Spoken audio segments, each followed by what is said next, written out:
काशी विश्वनाथ भगवान की जय, गौरा महारानी की जय, श्री गणेश जी महाराज की जय, सरस्वती मात की जय, गणपति सरकार की जय, कुबेरेश्वर महादेव की जय, महाकालेश्वर भगवान की जय, ओंकारेश्वर भगवान की जय, अष्टविनायक भगवान की जय, संत सद्गुरुदेव माता की जय, चिंता संतान हंतार यत्पदाचार्यां प्रणमामि यदमृतो जंतुवा सर्वकापिगो पवित्रं सर्वदा वन्दे श्रीमद्वल्लभनन्दनम् अज्ञानतिमिरान्धस्य ज्ञानजशलाकया चक्षुरुन्मीलितेन तस्मै श्रीगुरुवे नमः। नमामि हृदयेश्वरीलाचरतीशेन लक्ष्मी सहस्रनाम्नि सर्वमानवकलानिधिं चतुर्भीष्व तुलिस्थिरा श्रीजायते पञ्चदासुदेव विश्वनाथ भगवान की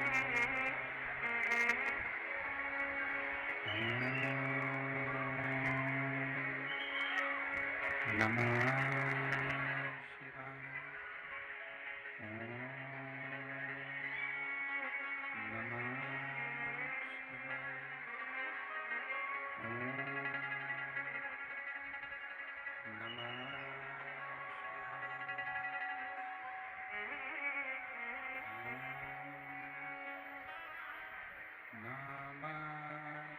शिवाय।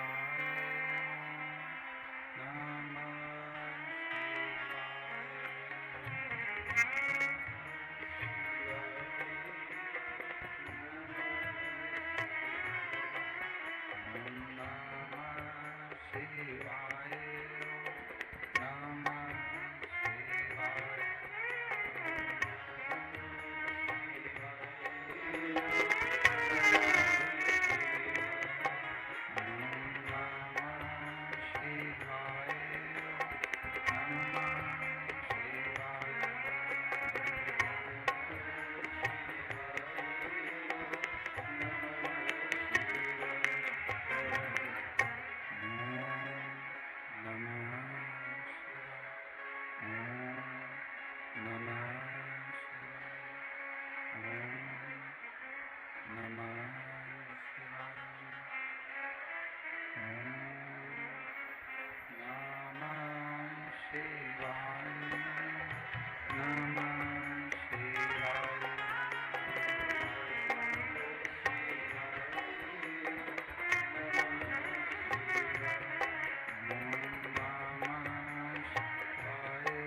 विश्वनाथ भगवान की,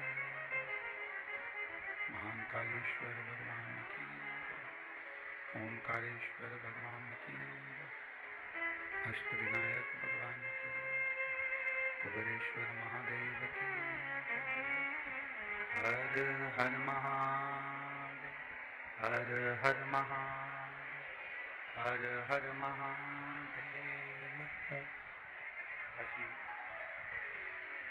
विश्वनाथ ओगरदानी त्रिकालदर्शी कैलाशी अविनाशी भगवान शिव, जिनकी पुनीत पावन शिव महापुराण की कथा संपूर्ण विश्व का कल्याण करने वाली, संपूर्ण जगत का उद्धार करने वाली है। बाबा देवादिदेव महादेव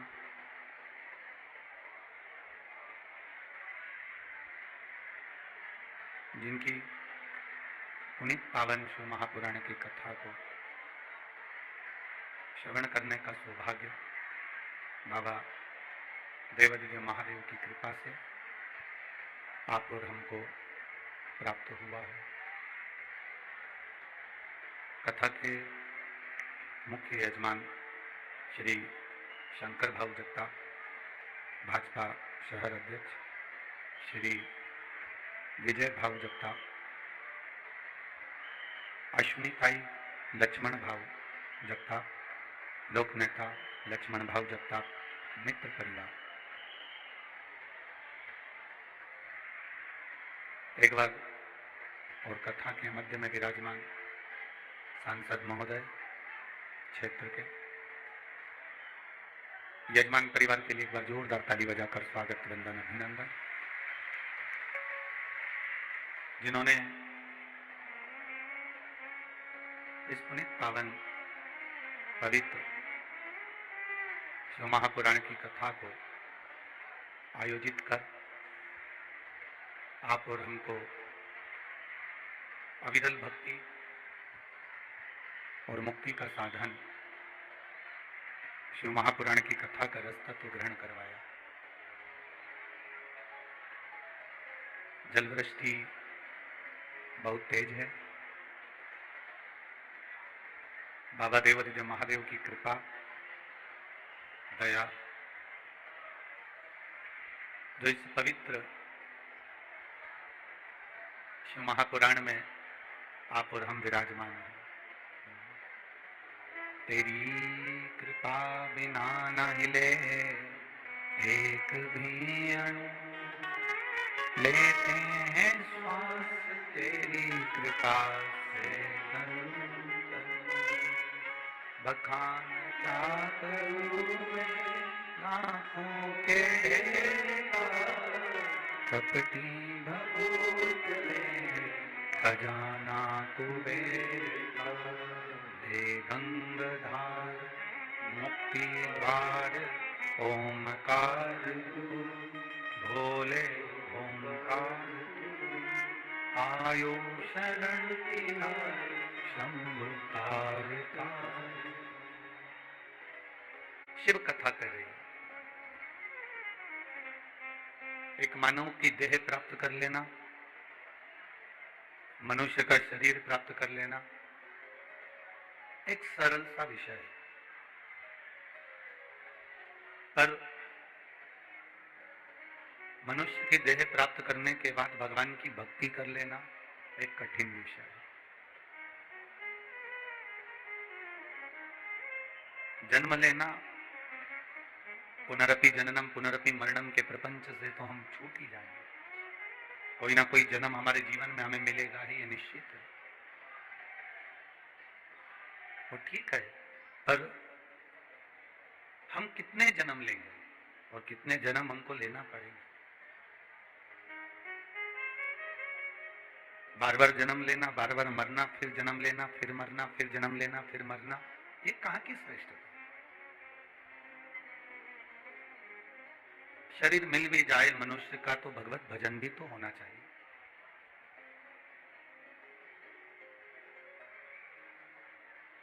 आज इतने बरसते हुए पानी में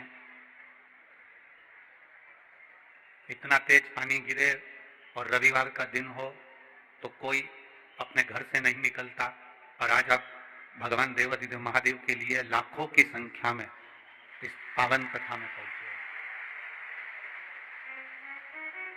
पुणे नगर के इतिहास की ये पहली कथा है जिसमें रोड पर लोग डिवाइडर पर बैठे हुए हैं इस कथा को श्रवण करने के लिए। ये आपकी अविरल भक्ति है, ये आपका विश्वास है, भरोसा है।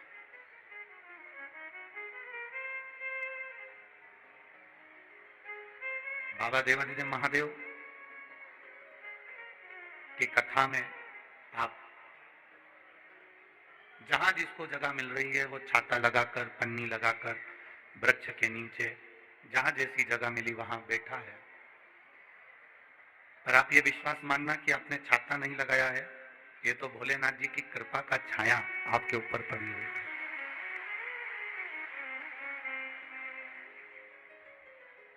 बहुत दूर दूर से आप लोग आए कथा को श्रवण करने के लिए, सुनने के लिए और बाबा से अपने दिल की बात कहने के लिए। जितना समय मिले उतने समय में मौन रहकर, चुप रहकर बाबा देवादिदेव महादेव की भक्ति करो।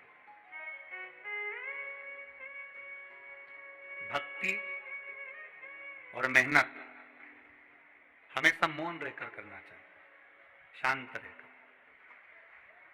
पीछे की आवाज खोलना थोड़ा। भक्ति और मेहनत हमेशा मौन रहकर करो, शांत रहकर करो। भक्ति और मेहनत जितनी शांत रहकर करते हो, तरक्की उतनी शोर मचाकर तुम्हारे सामने प्रकट होती है, उतनी शोर मचाकर प्रकट। भक्ति में अगर तुम शोर करोगे या मेहनत करने में शोर करोगे कि मैंने तो इतना काम करा, मैंने तो इतना काम करा, तो तुम्हारे को सफलता अच्छी विद्वत्ता में नहीं मिलेगी, प्रबल नहीं मिलेगी। जो बच्चा कहता है ना कि मैं तो दिन रात पढ़ता हूं, दिन रात पढ़ता हूं, दिन रात पढ़ता हूं, नंबर उसी के काम आते हैं। जो शांत रहकर, चुप रहकर अपना विद्या अध्ययन करता रहता है, अपनी मेहनत में लगा रहता है, वो बच्चा और अच्छे नंबर से तरक्की की ओर आगे बढ़ जाता है। मौन रहकर मेहनत करो, मौन रहकर भक्ति करो, मौन रहकर मेहनत करो, वो फल अधिक मिलता है। अब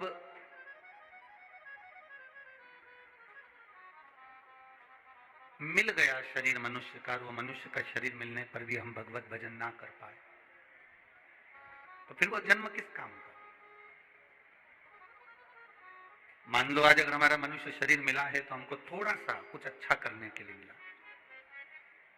कई लोग कहते हैं गुरुजी हमें दुनिया के लोग बहुत ठोकर लगा रहे हैं। कोई कहता है गुरुजी हम बड़े कष्ट में जीवन जी रहे हैं।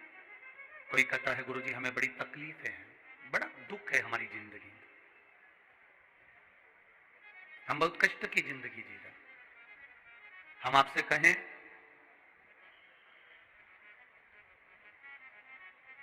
जिसने कड़वी दवाई को खाया है उसी ने रोग पर विजय प्राप्त करी है। जिसने कड़वी दवाई को खाया है उसी ने बीमारी पर, रोग पर विजय प्राप्त करी है।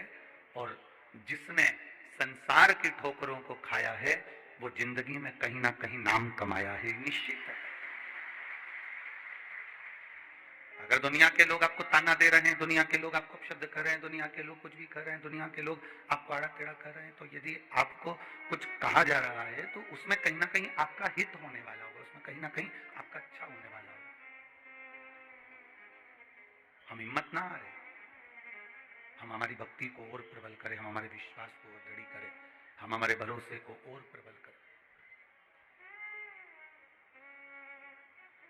अरे तेरा ही दिया मैंने खाया पिया रे, तेरा शुक्रिया रे, तेरा शुक्रिया रे। मुझे भोले बाबा ने बहुत दे दिया है, तेरा शुक्रिया रे, तेरा शुक्रिया रे। हमें जैसी भी जिंदगी जी, हम उससे नाराज नहीं हो। संघर्ष का जीवन भी मिला तो हम उससे नाराज ना हो।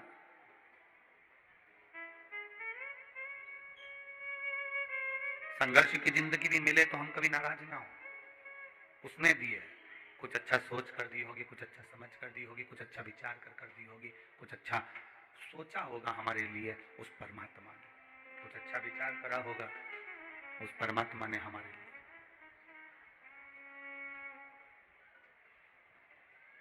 बहुत अच्छा जो पुष्प होता है, बहुत सुंदर जो फूल होता है, वो फूल साधारण नहीं होता, या तो कांटों में लगता है, या कीचड़ में खिलता है, या सूर्य की तपन झेलकर सूर्यमुखी हो जाता है, कीचड़ में रहकर कमल हो जाता है, कांटों में रहकर गुलाब हो जाता है। जो बहुत बहुत अच्छा होता है, उसकी जिंदगी में कष्ट तकलीफें बहुत आती है, और भगवान जैसे कीचड़ में कमल को ऊपर रखता है, कांटों में गुलाब को ऊपर रखता है, वैसे ही आपको भी परमात्मा हाथ में रखता है। उसमें आप यह ना सोचे कि बहुत कष्टप्रद जीवन है हमारा। एक पत्र आया है, उस पत्र में एक बहन ने लिखा है, पत्र सभी अच्छे हैं।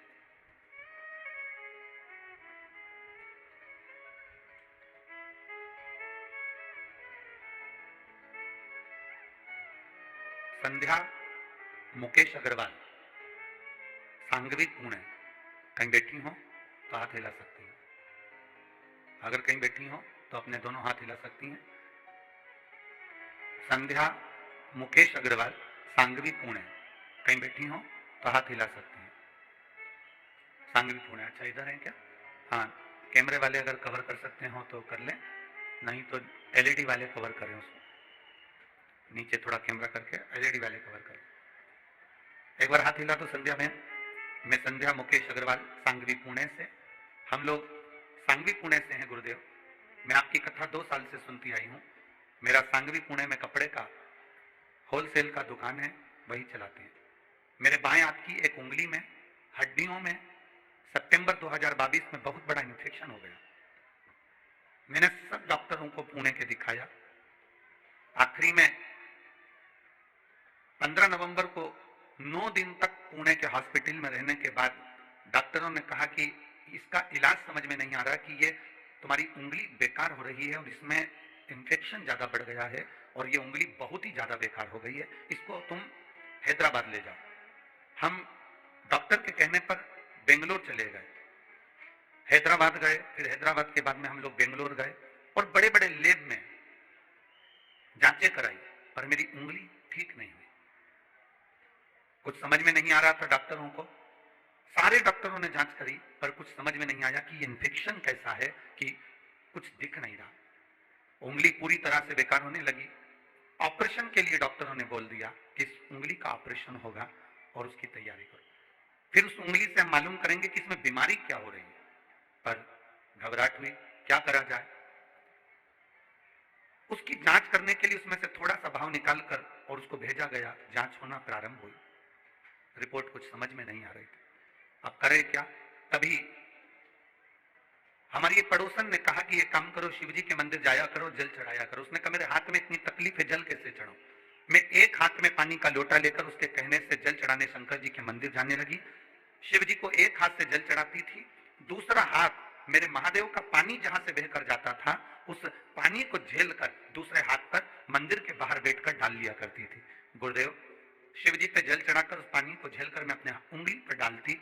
डॉक्टर अपनी जांच करे, मैंने बाबा से बस इतनी प्रार्थना करी, कोई रोग ना निकले बाबा और मेरी उंगली ठीक हो जाए।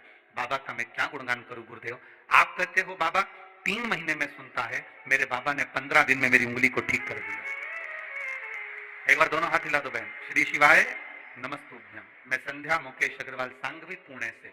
शिव तत्व की प्राप्ति इसको कहते हैं। इसमें एक लाइन उन्होंने लिखी, मैंने जब पूना के डॉक्टरों को वापिस मेरी जांच दिखाई, उंगली दिखाई, तो डॉक्टर भी आश्चर्य में पड़ गए कि ये उंगली इतनी जल्दी ठीक कैसे हो गई, जिसका ऑपरेशन होना था और जिसकी बीमारी का भी ठिकाना नहीं था। ये शिव तत्व है। हो गई आपका विश्वास, आपका भरोसा, आपकी दृढ़ता। आपका विश्वास, आपका भरोसा, आपकी दृढ़ता मूल होती है। सबसे मूल है आपका विश्वास, आपकी दृढ़ता। हमें लगता है कि हमने एक डॉक्टर को दिखा लिया, अब उसने जो बोल दिया वो हमने करा। जाओ डॉक्टर तक। डॉक्टर भी शिव का रूप होते हैं, डॉक्टर भी शंकर का एक स्वरूप होते हैं। डॉक्टर के पास जरूर जाना चाहिए, दिखाना जरूर चाहिए, और डॉक्टर के पास जाने के बाद जो दवाइयां लेकर आओ, डॉक्टर से कहकर आओ, उसके बाद में शंकर के मंदिर जाना मत छोड़ना, उस पे चढ़ाया हुआ जल आचमन करना मत छोड़ना। डॉक्टर भी दवाई देता है तो मेरा काल अधिपति महाकाल भी दवाई देता है, वो भी औषधि प्रदान करता है। उस भरोसे पर जाना कि मेरा शिव मेरे साथ में है, मेरा शंकर मेरा साथ में है। और आपके भीतर जब विश्वास जागृत हो जाए,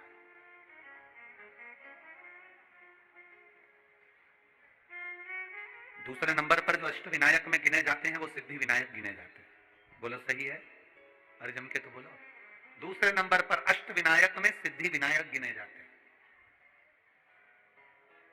मुद्गल पुराण की कथा कहती है, अगर आपने स्मरण करा होगा मुद्गल पुराण में, तो आपने पढ़ा होगा कि सिद्धि विनायक की कथा कोई साधारण कथा नहीं।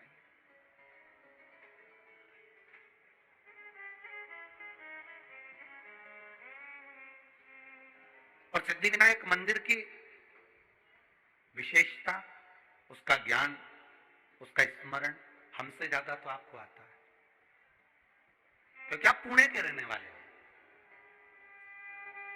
मराठी में क्या कह सकते हैं? सिद्धि विनायक मंदिरची माहिती तुमच्या चांगली आहे।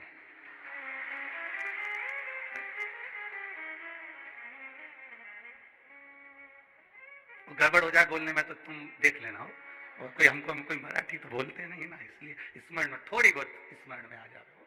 हमसे अच्छी सिद्धि विनायक जी की माहिती, सिद्धि विनायक मंदिर का स्मरण, सिद्धि विनायक भगवान का स्मरण की क्यों बैठे वो अष्ट विनायक में एक विनायक बनकर, क्यों बैठे? पार्वती जी ने विश्वास के बल पर शिव जी को प्राप्त करा था। कार्तिकेय जी ने विश्वास के बल पर तारकासुर का संहार कर दिया था। सती माता ने विश्वास के बल पर शिव तत्व को प्राप्त कर लिया था। शिव तत्व। जितने यहां आए हैं कथा सुनने के लिए, जितने आस्था चैनल पर कथा सुन रहे हो, जितने फेसबुक यूट्यूब पर कथा सुन रहे हो, तुम्हारा विश्वास जिस दिन दृढ़ हो गया उस दिन परमात्मा मिल गया।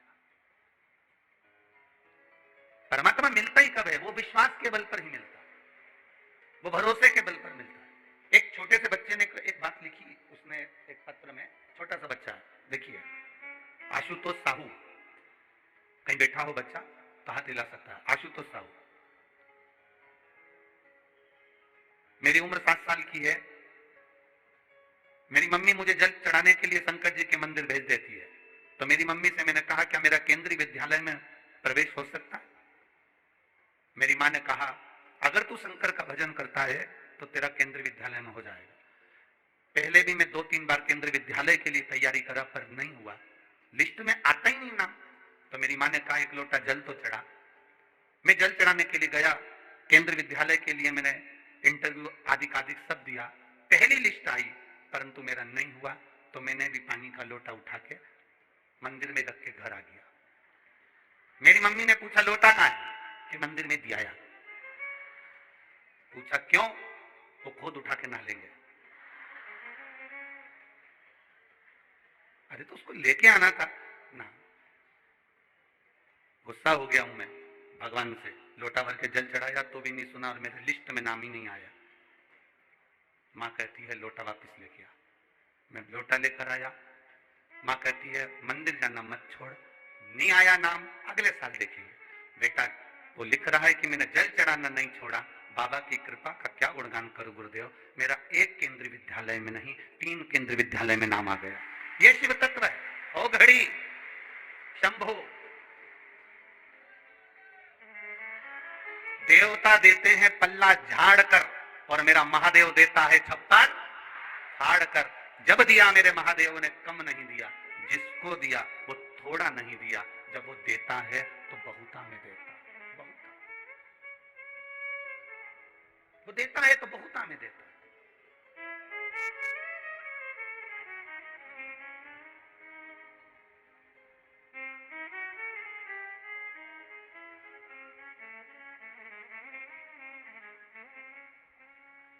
अभी एक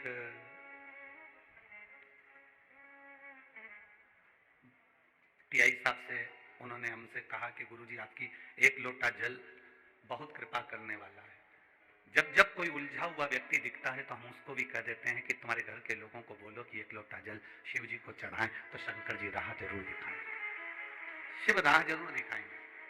हम लोगों से कह देते हैं कि उस जल में कुछ तो है।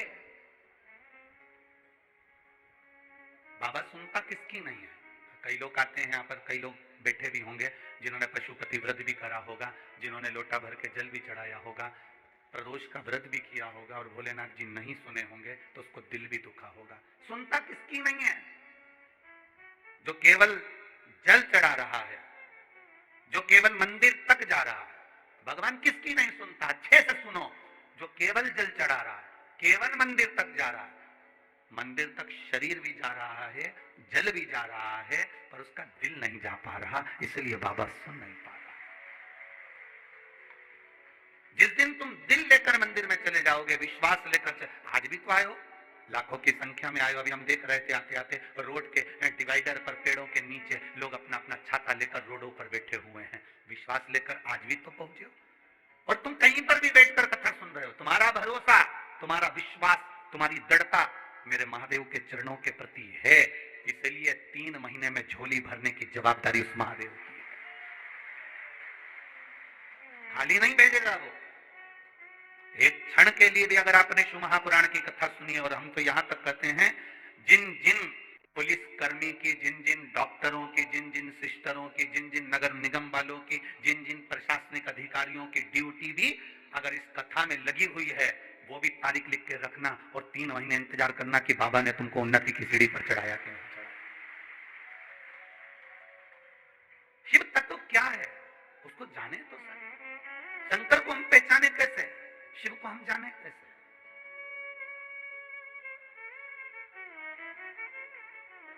वो पुणे की धरा पर अष्ट विनायक में से एक विनायक श्री सिद्धि विनायक भी है। श्री सिद्धि विनायक कैसे है?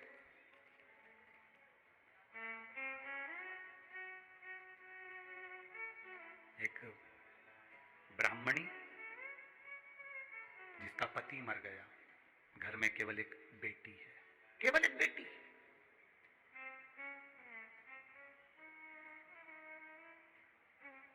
जिसका कोई नहीं उसका तो भोले है यारो। लोग कहते हैं कि ये चले गए तो हमारी जिंदगी का क्या होगा, हमारे जीवन का क्या होगा। कभी कभी बड़ा बड़ा भ्रम हो जाता है। एक सेठ जी कहते थे मैं मर गया तो मेरा पूरा परिवार मर जाएगा, मेरे घर के लोग मुझे बहुत चाहते हैं, मेरे परिवार के लोग मुझे बहुत चाहते हैं, मेरे मरने पर ये मर जाएंगे, मेरी पत्नी मुझे बहुत प्रेम करती है, मेरा बेटा मुझे प्रेम करता है, मेरी बहू मुझे प्रेम करती है, मेरा पोता पोती मुझे प्रेम करते हैं, मैं मर गया तो मेरे पीछे परिवार मर जाएगा। एक गुरुजी को मालूम पड़ा कि सेठ जी हमेशा एक ही बात कहते हैं, तो गुरुजी ने सेठ जी से कहा एक काम करो ना, आधे घंटे के लिए मर जाओ। तुम आधे घंटे के लिए मर के तो देखो कि कौन तुम्हारे साथ में मरता है, कौन मर रहा है। अकेले आए हो, अकेले जाओगे। क्या लेकर आए हो, जम के बोलो जरा। नहीं नहीं, ये लाइन तुम्हारी गड़बड़ है। क्या लेकर जाओगे? इसी उपराण तो कहती है कुछ तो लेकर जाओगे। क्या लेकर आए हो? कुछ तो लेकर जाओगे। कुछ लेकर नहीं आए, अपने हाथ से किया गया पुण्य अपने साथ लेकर जाओगे।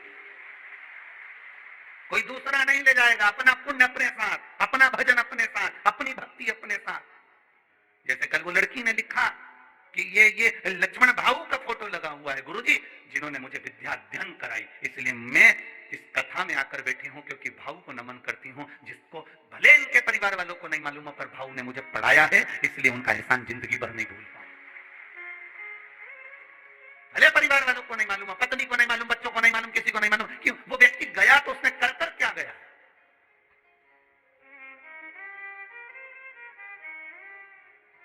आमदार, खासदार, अध्यक्ष, उपाध्यक्ष, मिनिस्टर, मंत्री, ये सब पद तुमको मिल सकते हैं, पर निवेदन है इस पद पर पहुंचने पर तुम अपने हृदय से दया और धर्म बंद मत कर देना, ये चलती रहने देना। उसका कारण यह है कुर्सी और पद तो बदलते रहेंगे, पर तुमने अगर कुछ पुण्य करा है, तुमने अगर कुछ दान करा है, तुमने कोई अच्छा कर्म करा है, तुमने जिंदगी में कोई अच्छा कृत्य करा है, तो वो तुम्हारे साथ जीवन पर्यंत यहां भी और वहां भी काम आएगा, और वो आता है। वो आता है।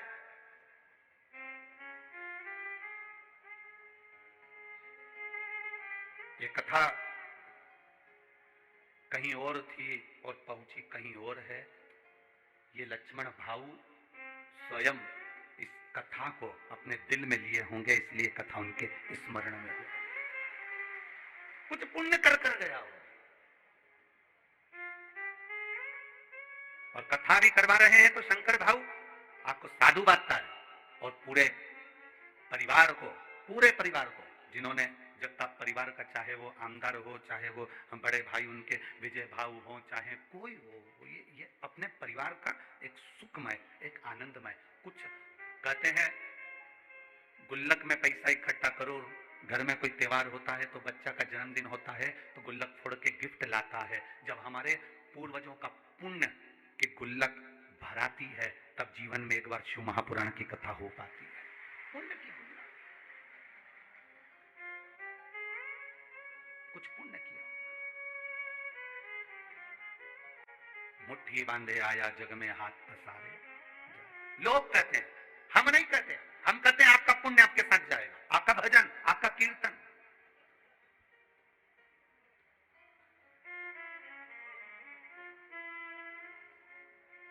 बीमा कंपनी वाले कहते हैं इतने का बीमा करा लो, तुम मरोगे तो घर वालों को इतना मिल जाएगा। दुनिया में केवल एक ही कंपनी है जो तुम्हारे मरने की बात तुम्हारी पत्नी के सामने करती है। पत्नी सोफे पर बैठी रहती है और बीमा वाला कहता है भाऊ बीमा करवा लो ना, तुम्हारा कहीं एक्सीडेंट हो गया तो इतनी रिकवर राशि मिल जाएगी। और पत्नी बड़े प्रेम से पल्लू डाल के सुनती रहती है, इतनी राशि मिल जाएगी। फिर पत्नी ने कहा कोई अच्छा पैकेज बताओ ना, रिकवर राशि ज्यादा मिले। सेठ भी ऐसा ही कह रहा था, मैं मर गया मेरे पीछे पूरा परिवार मर जाएगा। गुरुजी ने कहा तू आधे घंटा मर जा। नहीं, मैं काहे को मरूं? अगर मैं मर गया तो मेरी पत्नी को कुछ हो गया, मेरे बच्चों को कुछ हो गया, मेरी पोता पोती को कुछ हो गया, तुम मर तो सही। उसने कहा नहीं मरूं। सेठ जी से गुरुजी करे 5 मिनट आधे घंटे मर जा, बाकी का मुझे देखना है कि तेरा परिवार कितना मरता, मुझे देखना है। और अगर मेरे परिवार को कुछ हो गया तो गुरुजी ने कहा जवाबदारी मेरी, तू तो मर। पानी पीते पीते सेठ जी लुढ़क गए। डॉक्टर को बुलाया, थोड़े से रुपए देकर गुरुजी ने कहा तुम यहीं बैठ जाओ, कह दो ये मर गया। डॉक्टर ने भी कह दिया मर गया। पत्नी धाड़ धाड़ के रोने लगी, खूब नई नई डिजाइन में रोई, खूब। गुरुजी ने पूछा क्यों रो रही हो सेठानी? सेठानी कहती मेरा पति चले गया। गुरुजी ने कहा मेरे पास में एक ऐसी बूटी रखी है, मैं तुम्हें दूंगा, तुम खा लेना, तुम मर जाओगी, पति जिंदा हो जाएगा। पति जिंदा। पत्नी रोती रोती बोली इनकी तो उम्र हो गई थी। पति जमीन पर पड़ा पड़ा सोचने लगा, भी परसों के दिन कह रही थी तुम कितने हैंडसम लगते, और अब कह रही है कि इनकी तो उम्र हो गई थी। पति उठने वाला था, इतने में गुरुजी ने चिमटा खोल दिया, पड़े रहे वहीं पर। थोड़ी देर बाद बेटा रो रहा था, तू क्यों रो रहा है? मेरे पिताजी चले गए, ये भी नहीं बता के गए किससे कितना लेना था। अब बाप पड़ा पड़ा मन में सोच रहा इसको लेनदारी की पड़ गई, बाप पड़ा उसकी जरा सा दुख नहीं है। इतने में गुरुजी ने कहा ले बूटी तू खा ले, तू खाएगा तू मर जाएगा, तेरा बाप जिंदा हो जाएगा, पिता जिंदा हो जाएगा। बेटा बोला पिताजी कह रहे थे अब तुम्हें सारा काम संभाल। पोता रो रहा था, तू क्यों रो रहा है? मेरे दादाजी चले गए तो अब मुझे कुरकुरा कौन दिलाएगा? तो गुरुजी बोले ले बूटी तू खा ले। इतने में छोटा सा पोता गुरुजी के गले में हाथ डालकर बोला गुरुजी तुम्हारा ना कोई आगे ना कोई तुम्हारा पीछे, तुम नहीं खा लो। सब मिलके वह गुरुजी को बूटी खिला। अब गुरुजी ने उसको उठाया, उठ जा। ये तू कहता था मैं गया तो सब चले जाएगा, लोगों को लगता है मैं कर रहा हूं। सास कहती है मैं जिंदा हूं जब तक घर चल रहा है, जिस दिन मैं मर गई आटे दाल का भाव मालूम पड़ जाएगा। तो मेरा बूढ़ी बूढ़ी माताओं से निवेदन है आधा घंटा मर के तो देखो, तुम जिंदा हो तो भी और मर जाओगे तो भी। हमारे यहाँ की तो रीति बनी है, मरने के पहले और मरने के बाद का समय निकाल कर देखना। मरे भले तुम कहकर मरे कि मैं मर जाऊंगी, उसके बाद में आटे दाल का भाव मालूम पड़ जाएगा, पर दुनिया के लोग जानते हैं कि मरने के 12वें दिन ही घर में घी का पीपा, तेल के पीपे, मावा, रबड़ी सब बनेगी और सब नुक्ती और सेव, रायता, चने की सब्जी और पूरी सब चकाचक खाएंगे और तेरा फोटो टंगकर उस पे कंडे पे धूप देकर अगरबत्ती लगाएंगे। कौन पूछे किसको? कौन पूछे? तेरा तेरा दिन याद करे क्यों रे नर, शिव नाम क्यों नहीं जपे। कितने दिन याद करेंगे? केवल तेरा दिन। फिर कौन याद करे? किसको याद करे? अपने हाथों से दान करते चलना, अपने हाथों से पुण्य करते चलना। जैसे ये लक्ष्मण भाऊ भले संसार सागर से गए हों, पर उन्होंने अपने हाथों से ऐसा पुण्य कर कर गए कि वो जिंदगी का एक आनंद दे गए। पद मिले, प्रतिष्ठा मिले, चूकना मती किसी का भला करने में। दीपावली पर जो आतिशबाजी में सुख नहीं मिलता, दिवाली पर जो पटाखे फोड़ने में सुख नहीं मिलता, होली पर जो रंग उड़ाने में सुख नहीं मिलता, गणेश जी को जो लड्डू खिलाने में सुख नहीं मिलता, वो सुख एक गरीब के चेहरे पर प्रसन्नता लाने से मिलता है। एक दुखी व्यक्ति के चेहरे पर प्रसन्नता लाने से मिलता है।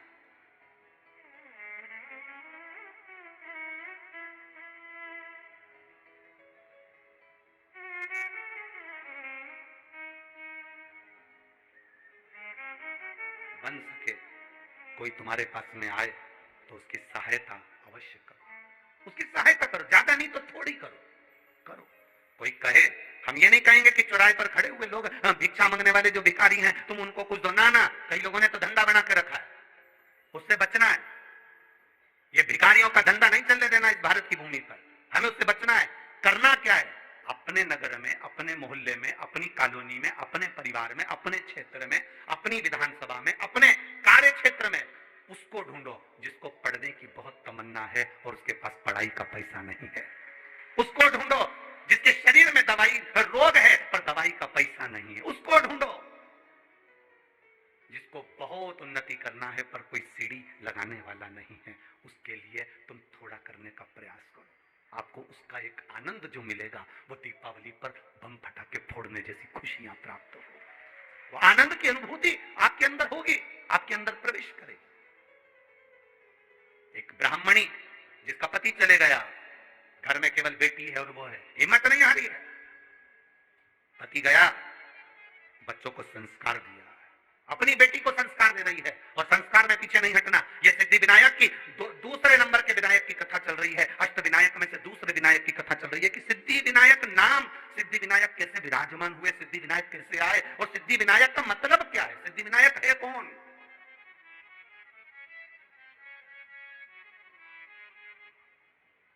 जरा विचार करिए।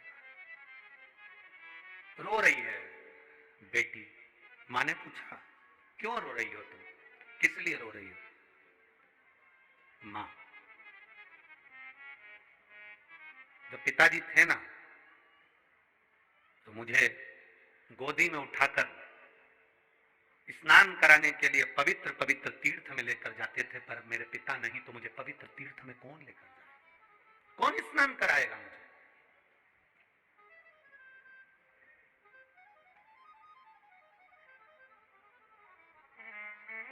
दादा दादी में और माता पिता में एक बहुत बड़ा अंतर होता है। बहुत ध्यान देना इस शब्द पर। दादा दादी में और माता पिता में बहुत बड़ा अंतर होता है।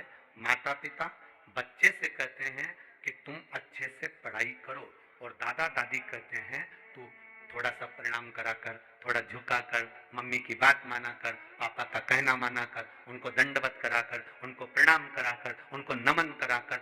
माता पिता बच्चे को पढ़ने का प्रेशर देते हैं और दादा दादी अपने पोते को संस्कार का प्रेशर देते हैं कि ये अच्छा बने।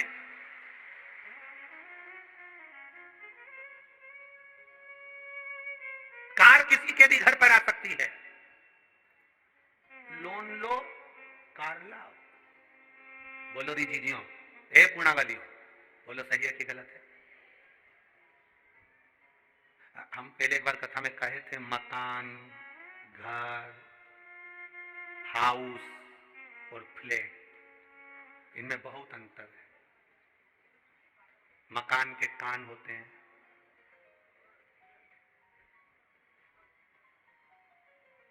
ये चीजें हमने कही थी, उसमें एक बात हमने ये भी कही थी, फ्लैट। आदमी इतना कर्जा ले लेता है कि नौकरी कर करके आखिरी में लेट जाता है। इतना लोन दो, गाड़ी लो। गाड़ी किसी के घर पर भी आ सकती है, कार किसी के घर पर भी आ सकती है। थोड़ा सा पैसा उठा लो, कार आ जाएगी। कार आने में दिक्कत नहीं है, कार किसी के यहां भी आ सकती है, पर संस्कार हर किसी के यहां नहीं आ पाते हैं। हर किसी के घर में संस्कार नहीं आ पाते। कार तो तुम कोई भी ला सकते हो, थोड़ा सा डाउन पेमेंट जमा करना, पैसा थोड़ा सा जमा कर कर कार लेकर आ जाओगे। संस्कार किसी किसी के घर में आते हैं, हर एक के घर में संस्कार नहीं आते। कई लोग यहाँ पर ऐसे भी बैठे होंगे जिनके बच्चे सुबह उठते हैं, प्रणाम करते हैं, तब ऑफिस जाते हैं। बहू उठती है, मम्मी को प्रणाम करती है, नमन करती है, माँ कैसी हो, कोई दिक्कत तो नहीं है, आप पुणे आई हो, अच्छे से रहना माँ, थोड़े दिन के लिए आई हो, कैसी हो माँ। एक बहू वो होती है जिसके घर में माता पिता के संस्कार झलकते हैं और वो अपने घर के बुजुर्गों को आदर देकर चलती है। बेटा वो होता है जो अपने घर के बुजुर्गों को आदर देकर चलता है। और किसी किसी के घर में ऐसा भी होता है कि माँ रह रही है, खा रही है, पर बोलने का समय किसी के पास नहीं है। पिता रह रहा है, खा रहा है, पर बोलने का समय किसी के पास नहीं है। कार ज्यादा होगी, बहुत कार होगी, उस कार का कोई मतलब नहीं है अगर घर में श्रेष्ठ संस्कार नहीं तो कार की महत्वता कुछ भी नहीं है। क्या महत्वता?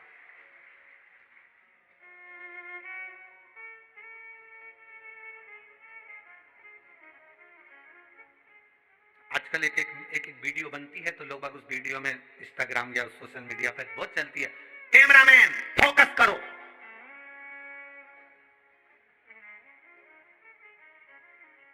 वीडियो चलती है, उस पर कैमरामैन फोकस करो। हम भी तो कहते हैं शिव भक्त शंकर जी के चरणों पर फोकस करो।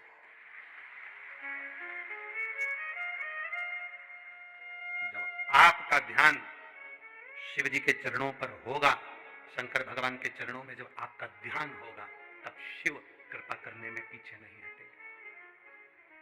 क्यों पीछे हटेंगे? किस लिए? सुबह जब हम मॉर्निंग वॉक में घूम रहे थे तब उस समय पर किसी ने प्रश्न किया, गुरुजी आपको हाथ देखना आता है? हमने कहा नहीं आता। आपको पत्रिका देखना आता है? हमने कहा नहीं आता। क्यों, क्या हुआ? हमने दिखाई थी कोई से, हमने जिससे पूछा, परंतु हम पूछते हैं उनसे कि हमारा अच्छा दिन कब आएगा, कितने दिन के बाद हम कोई अच्छा काम करें, हमारा वक्त कब अच्छा हो सकता है। पत्रिका दिखने वाले के पास जाओगे, हाथ दिखाने वाले के पास में जाओगे तो हर व्यक्ति जितने हो, तुम पत्रिका वाले के पास और हाथ दिखाने वालों के पास जाकर पूछते हो मेरा अच्छा वक्त कब आएगा, जरा मेरा भाग्य देखकर बताओ। शिव पुराण कहती है अच्छा वक्त आज ही है, तू आज से ही कोई अच्छा काम चालू कर दे, बस तेरे दिन फिर जाए। हम इंतजार करते हैं अच्छे वक्त का, वक्त अच्छा आएगा तब मैं यह काम करूंगा, वक्त अच्छा आएगा तब मैं यह काम करूंगा, वक्त जब अच्छा आएगा तब मैं यह काम करूंगा। हम किसी किसी से अकड़ में कह देते हैं मेरा वक्त आन दे तब मैं दिखा दूंगा कि मैं हूं क्या, मेरा समय आन दे तब मैं दिखाऊंगा कि मैं हूं क्या, मेरा वक्त आन दे तब मैं दिखाऊंगा कि मैं हूं क्या। और तब हम कहते, लोगों के सामने कहते रहे, और एक दिन छाती में दर्द हुआ, हॉस्पिटल लेकर गए और डॉक्टर साहब ने कह दिया इसका वक्त आ गया। छाती में दर्द हुआ और डॉक्टर ने कह दिया इसका वक्त आ गया। अब समझो कि हम इतनी अकड़ में जिंदगी जी रहे थे, मेरा वक्त आन दे तब मैं बताऊंगा, मेरा वक्त आन दे तब मैं बताऊंगा। परमात्मा कहता है वक्त किसी के हाथ में नहीं है। घड़ी तुम पहन सकते हो, घड़ी में समय तुम देख सकते हो, घड़ी तुम धारण कर सकते हो, पर समय तुम्हारे हाथ में नहीं है। घड़ी तुम्हारे हाथ में हो सकती है पर समय तुम महाकाल के काल अधिपति के हाथ में है, उसके हाथ में समय है। घड़ी तुम्हारे हाथ में है पर समय उसके हाथ में। अच्छा और बुरा तुम किसी से पूछते हो मेरा अच्छा समय बताओ कब आएगा, मेरा हाथ देखकर बताओ मेरा समय अच्छा कब आएगा, मेरा वक्त कब अच्छा आएगा, मेरी पत्रिका देखकर बताओ मेरा वक्त कब अच्छा आएगा। पूरी जिंदगी दिखाते रहना और ये पूछते रहना कि वक्त कब अच्छा आएगा। शिव महापुराण की विद्येश्वर संहिता कहती है वो वक्त कभी नहीं आता। आज जो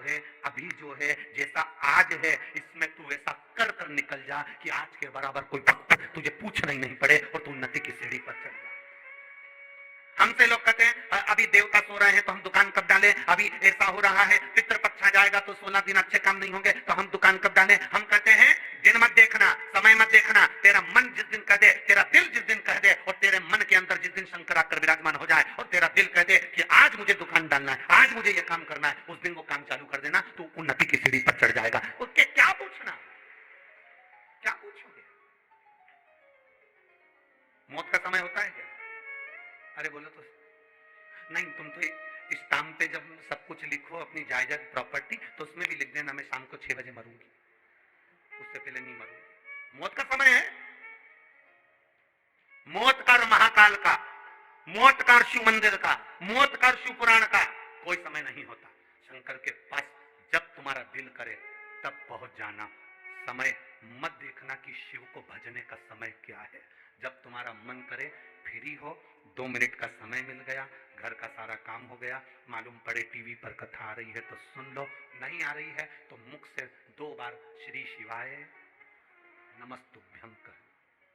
क्या होता है श्री शिवाय नमस्तुभ्यम कहने से? कहते हैं श्री शिवाय नमस्तुभ्यम बोलने से अगर हमारे आसपास में कुछ बुरा होने वाला है तो वो हमारे पास से दूर हो जाता है और शिव हमारे करीब आ जाता है। शिव मेरे पास में, औघड़ी शंकर मेरे करीब में है, शिव तत्व मेरे पास में है और शिव मेरे करीब में हो।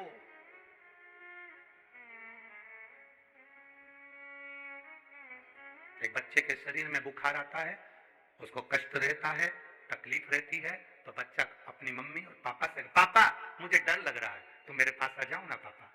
माँ मुझे डर लग रहा है, मम्मा तुम मेरे पास आ जाओ ना। काका मुझे डर लग रहा है, तुम मेरे पास आओ ना। काकी मुझे डर लग रहा है, तुम मेरे पास आओ ना। छोटे छोटे मुलगा मुलगी एक शब्द कह देते हैं, छोटे छोटे बच्चे एक शब्द कह देते हैं, आई मुझे डर लग रहा है, मेरे पास आओ ना।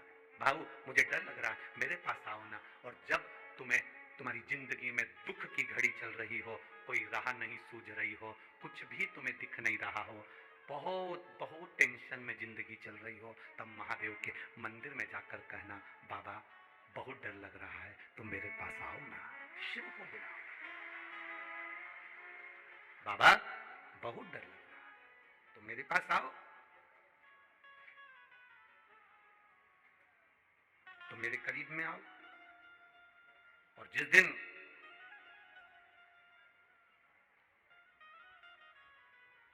बाबा को तुम दिल से पुकारोगे वो तुम्हारे सम्मुख में होगा, तुम्हारे नजदीक। पर हमारी आदत इतनी विचित्र है ना कि हम बाबा को अपने पास बुलाने में उतना समय नहीं लगाते जितना समय हम निंदा और बुराई में लगाते। शिव की भक्ति में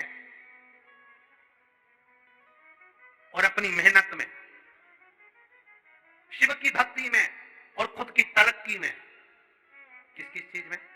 जम के बोलो जरा। शिव की भक्ति में और खुद की तरक्की में इतना वक्त लगा दो, इतना वक्त लगा दो कि दूसरे की निंदा करने का और बुराई देखने का वक्त ना बचे।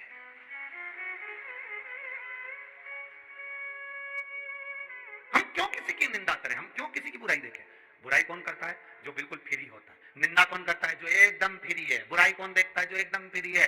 बैठ गए टीवी के सामने, सीवर वाला महाराज ने क्या बात, अच्छी चीज बात वो नहीं देखा, उसने बस बैठ कर ये देखते रहे ये क्या गड़बड़ बोला, बस बुराई छाट ली, क्योंकि फ्री बैठा है। शिव की भक्ति में और अपनी तरक्की में इतना वक्त लगाओ, इतना समय लगाओ, इतना वक्त लगाओ कि दूसरे की बुराई देखने में और दूसरे की बुराई करने में हमें वक्त ही ना मिले। कोई वक्त हमारे पास में नहीं कि बुराई देखेंगे, हम अच्छा करें, अपनी तरक्की चाहते, अपनी उन्नति चाहते, शंकर की भक्ति करना है, शिव भक्ति में लगो। हम मंदिर भी गए हैं ना तो 2-4 बात कर कर आते हैं लोगों से, 2-4 बात करके आते हैं, भगवान की बात नहीं करते। मंदिर गए और जाते से पूछा क्यों आज तेरा मुंह उदास है, क्या हो गया? बस मेरी बहू ने ऐसा कर दिया। हम मंदिर गए और फिर वहां जाकर विचार करा क्यों कथा में नहीं आई, अरे क्या करते थे, तेरे गाड़ी नहीं है क्या, कोई छोड़ने वाला नहीं है क्या? नहीं बेटा ले जाता है गाड़ी, एक बार गाड़ी बहू ले जाती है। हम निंदा में लगे। मंदिर जाने के बाद तो हमारी बुद्धि चित्त ये सब परमात्मा में लगना चाहिए। शिव महापुराण की कथा में आने के बाद तुम्हारा दिल कथा में लगना चाहिए, तुम्हारा चित्त कथा में लगना चाहिए। कल कोई कह रहा था गुरुजी ये पुणे महाराष्ट्र में जो कथा हो रही है सांगवी में, एक सुई भी गिर जाए ना गुरुजी तो कथा में मालूम पड़ जाए कि कहां गिरी है। इतनी साइलेंट रहकर लोग कथा सुनते हैं, इतना साइलेंट है। इसी को शिव भक्ति कहते हैं। भक्ति में अपना समय लगा दिया और अपनी तरक्की में अपना समय लगा, कहां फालतू का समय। लोग फ्री बैठे हैं दिन भर बुराई करने के लिए, दिन भर निंदा करने के लिए। आप फ्री ना बैठे। माँ उस ब्राह्मणी ने अपनी बेटी को संस्कार दिए, संस्कार दिए तो बेटी गोदी में बैठकर रोती है कि अब मुझे तीर्थ दर्शन में तीर्थ स्नान कौन कराएगा। बच्चों का दिल बड़ा निर्मल होता है। उस बच्चे ने जैसे लिखा, बच्चे ने अपने पत्र में लिख दिया कि मैं तो लोटा ही नहीं रखी आया। ये निर्मल मन है बच्चे का, ये बच्चे के मन में पाप नहीं है। और माँ कितनी विद्वान ऐसी माँ होगी जिस माँ ने कहा जा लोटा लेकर, और फिर माँ ने कहा दूसरे दिन चल पानी चढ़ाने जा। नहीं जाऊंगा, शंकर जी ने मेरे को फेल कर दिया, नहीं।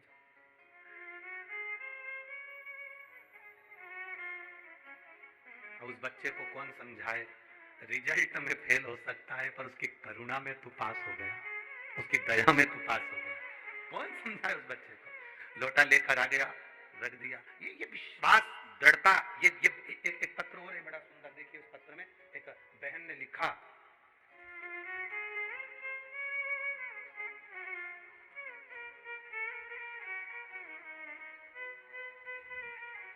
मैं राजश्री मोतीराम चौहान, कहीं बैठी हो तो हाथ हिला सकती हैं। मैं राजश्री मोतीराम चौहान, जिला धुलिया, मुकाम पोस्ट साकरी, गोपाल नगर, मोबाइल नंबर मेरा ये है। कहीं बैठी हो तो हाथ हिला सकती है। अगर कहीं पर भी बैठी हो तो हाथ हिला सकती है। मोती नगर में राजश्री मोतीराम चौहान, जिला धुलिया, मुकाम पोस्ट साकरी, गोपाल नगर, मोबाइल नंबर ये। गुरुदेव नमन करती हूँ शिव पुराण को। गुरुजी मेरी माँ पिछले साल जून के महीने में बहुत बीमार पड़ गई और उनको डायबिटीज भी थी, बीपी भी था। उसकी वजह से उनकी आंखों की रोशनी भी कम हो गई, चले के बराबर गई। वह बहुत बीमार पड़ गई, इसलिए उन्हें हम डॉक्टर के पास लेकर गए और उनकी सोनोग्राफी कराई। सोनोग्राफी की रिपोर्ट में आया कि गर्भाशय में गठान है। उस गठान का थोड़ा सा जल निकाल कर जांच करवाई तो उनको कैंसर बताया गया। जब कैंसर बताया तो कैंसर 4th स्टेज का, चौथे स्टेज का कैंसर उनको बता दिया गया। अब चौथे स्टेज का कैंसर सुनकर सब हिल गए गुरुदेव। डॉक्टर ने कहा कि अब बहुत देर हो चुकी है, इनके पहले से ही कहीं ना कहीं आपको जांच कराना थी और 4th स्टेज का कैंसर है, बचना तो मुश्किल है। आप रेडिएशन कराइए और इस ऑपरेशन को करा लीजिए। 4th स्टेज का कैंसर, 60 वर्ष की उम्र से पार मेरी माँ, करें क्या। घर आ गए दवाइयां लेकर, बाबा के मंदिर जाना प्रारंभ करा। हमारे पड़ोसी ने कहा मेरे पास सीहोर का रुद्राक्ष रखा है, उसको पानी में गलाओ तांबे के लोटे में, रात भर पानी में गलाकर सुबह उस पानी को शिव जी पर चढ़ाना, उस पानी को तुम्हारी माता को देना। सत्य में तुम्हारे पास सीहोर का रुद्राक्ष है? हाँ, लेकर जा। मैंने रुद्राक्ष लिया, लेकर आई और पानी में गलाकर अपनी माता को शिव जी पे चढ़ाकर जल देना प्रारंभ करा। दूसरी बार जांच कराने के लिए हम उसी हॉस्पिटल में गए जहां 4th स्टेज का कैंसर था। डॉक्टर को दिखाया तो जब 4th स्टेज का कैंसर वापिस डॉक्टर को दिखाया तो डॉक्टर उस जगह पर देखकर कहता है अब ये कैंसर 1st स्टेज पर आ गया है, 4th स्टेज पर नहीं बचा है। डॉक्टर ने इलाज करना प्रारंभ करा और बाबा की कृपा का मैं क्या गुणगान करूं। आज मेरी माँ ठीक है, इसलिए बाबा को हम नमन करने आए। ये शिव तत्व है। ओ घड़ी कहीं बैठी हो तो हाथ हिला सकती है, उधर है हाथ हिला। शिव तत्व अगर कैमरे की निगाह में आ जाए तो ठीक है, बाबा की कृपा। शिव तत्व है, ओ घड़ी है शिव। थोड़ा जीवन में संघर्ष आ सकता है, थोड़ी तकलीफ आ सकती है, और ऐसा नहीं संघर्ष नहीं आएगा। भगवान भी तो परीक्षा लेता है। आप कथा सुनने बैठो, बार बार जल वृष्टि हो, फिर रुके, फिर जल वृष्टि हो, वो परीक्षा ले और तुम्हारा चित्त, तुम्हारा मन कथा के तत्व में डूबा रहे। ये बड़ी विचित्र कथा है। थोड़ा संघर्ष कर सकता है, थोड़ा कष्ट।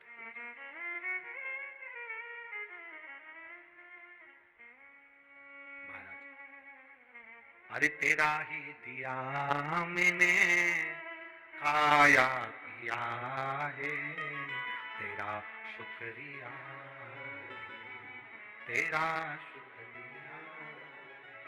मुझे भोले बाबा ने बहुत दे दिया है, तेरा शुक्रिया, तेरा शुक्रिया। मिले समय और बाबा दे तुम्हारे को, तो कुछ अच्छा करने का प्रयास जरूर कर, कुछ अच्छा कर। कितना सुंदर एक भजन की लाइन में आप लोग कहते हो ना कि भला किसी का, जम के बोलो जरा, भला किसी का कर ना सको तो बुरा किसी का मत करना, फूल नहीं बन सकते तो कांटे बन करना। अच्छा करने का प्रयास करो,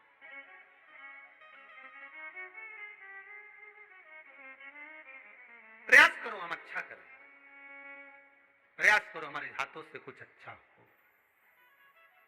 बहुत कठिन होता है दूसरे को बदलना, और शिव महापुराण की कथा में ये सिद्धि विनायक जो दूसरे नंबर का, अष्ट विनायक में दूसरे नंबर के विनायक की जो कथा चल रही है, ये हमें सीख दे रही है, ये हमें सीख दे रही है कि कुछ अच्छा करना है, कुछ अच्छा प्रदान करना है। मां ने अपनी बेटी से कहा तू क्यों चिंता करती है मां, मुझे भी पवित्र दिन आया तो पवित्र नदी में स्नान करने जाना है, पिता थे तो ले जाते थे, मुझे ले जाएगा कौन, अब मुझे कौन लेकर जाएगा। आप पुकारो तो मां ने कहा तू चिंता मत कर, चल मैं तुझे लेकर चलती हूं, मैं तुझे लेकर चलती हूं।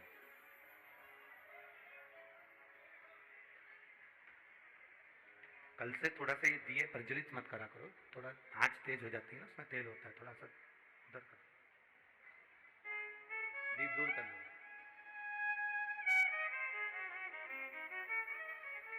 अब तुझे लेकर कौन जाए, कौन लेकर, रखे रहने दो यहीं पर, हाँ एक साइड रख दो बस। अब तुझे लेकर जाए तो जाए, मां कहती है क्यों चिंता करती है, रहने दो रहने दो रहने दो, अब हो रहा है जलने दो, अब तुझे लेकर जाए तो जाए तो। शिव कथा कह रही है, मां कहती है मैं तुझे लेकर चलूंगी, मैं ले चलती हूं तुझको, और मां अपनी बेटी को जब ले जाने लगी, ले जाती, मां ने विचार करा कि बेटी को लेकर जाऊंगी, छोटी सी बेटी है, मात्र 7 वर्ष की उसकी उम्र है, केवल 7 वर्ष की उसकी उम्र है, छोटी सी बेटी है, भूख लगेगी रास्ते में, एक काम करती हूं, घर में बासी रोटी रखी हुई थी, बहुत सावधानी से सुनना, सिद्धि विनायक भगवान की इस कथा को भादों के महीने में मिल रही है तो ये जिंदगी का एक आनंद देने वाली है। बासी रोटी घर में रखी हुई थी, मां ने ब्राह्मणी ने उस बासी रोटी को चूरा करा, चूरा कर कर उस बासी रोटी को चूर कर उसमें थोड़ा सा गुड़ मिला लिया, थोड़ा सा गुड़ मिला लिया, और गुड़ को मिलाकर उसका लड्डू तैयार करा मां ने। 4 लड्डू मां ने बनाए, 2 बेटी खा लेगी, 2 मैं खा लूंगी। पानी की छाजल, झारा पानी का एक झारी साथ में रख ली, आधा पानी बेटी पी लेगी, आधा पानी मैं पी लूंगी। 4 लड्डू छाजल का जल लेकर मां और बेटी दोनों चलती, दोनों।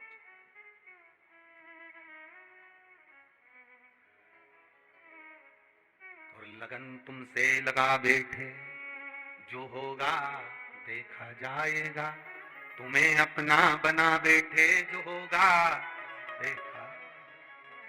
भीतर के संस्कार थे, मां लेकर चली, जैसे ही तीर्थ स्थल पर पहुंचकर स्नान किया, तीर्थ स्थल जब पहुंचे और स्नान किया, स्नान करते करते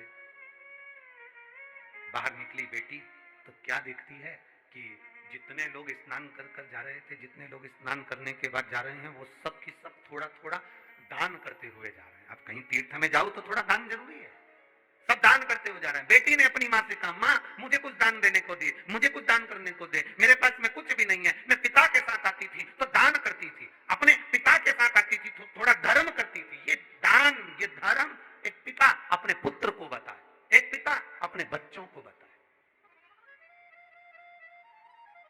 कितना सुंदर संवाद आता है जगत गुरु शंकराचार्य जी का, एक संवाद बड़ा बड़ा सुंदर आता है। जगत गुरु शंकराचार्य जी एक जगह भिक्षा मांगने के लिए गए, और जगत गुरु शंकराचार्य जी अपने चेलों के साथ जब भिक्षा मांगने के लिए गए तो वहां जाकर उन्होंने अलख लगाई, बेटा भिक्षाम दे, भिक्षाम दे। जैसे ही जगत गुरु शंकराचार्य जी ने आवाज लगाई, अंदर एक छोटी सी बच्ची थी, वो बच्ची अंदर जाकर अपनी माँ से कहती है, माँ दरवाजे पर कोई बाबा आया है, भिक्षा मांग रहा है। इतने में माँ ने कह दिया कि बोल दे अभी अपने पास में कुछ भी नहीं है। बच्ची ने जाकर बाहर कह दिया, हमारे यहाँ कुछ है नहीं अभी देने के, हमारे पास देने के लिए कुछ नहीं। थोड़ी देर बाद बाबा गया नहीं, जगत गुरु शंकराचार्य जी ने फिर भिक्षा मांगी, माँ भिक्षा दी। बेटी ने फिर कहा, माँ वो दरवाजे से जा नहीं रहा, कह दे हमारे यहाँ पर कोई है नहीं, अभी कहा था कुछ है नहीं देने को, अब कह रही हमारे यहाँ कोई है नहीं। बेटी ने कहा, बाबा हमारे यहाँ कोई है नहीं, मैं अकेली हूँ, अब मैं तुम्हें क्या दूं, मेरे पास देने के लिए कुछ नहीं है। तब जगत गुरु शंकराचार्य जी ने कहा, एक काम कर, तेरे घर की झाड़ू लगा के जो कचरा हो वो मेरे कटोरे में डाल दे, जो कचरा हो तेरे पास में वो डाल। झाड़ू लगाई, लड़की ने वो कचरा उठाया, कटोरे में डाल दिया, उस कमंडल में डाल दिया। कमंडल को लेकर जगत गुरु शंकराचार्य जी जब चले तो उनके शिष्य ने कहा, गुरुदेव ये क्या करा तुमने, कचरा ले लिया। जगत गुरु शंकराचार्य जी ने कचरे को फेंक दिया और अपने शिष्य से कहा, उसकी माँ ने अपनी बेटी को ज्ञान दिया कि घर में कुछ नहीं है, कोई है नहीं, कुछ नहीं है, कुछ नहीं है, और मैंने बेटी को ज्ञान दिया कि कुछ भी दो पर देव जरूर। बेटी ने भले कचरा दिया पर उस बेटी की आदत में देने की आदत तो पड़ेगी, बेटी को कम से कम देने की आदत तो पड़ेगी।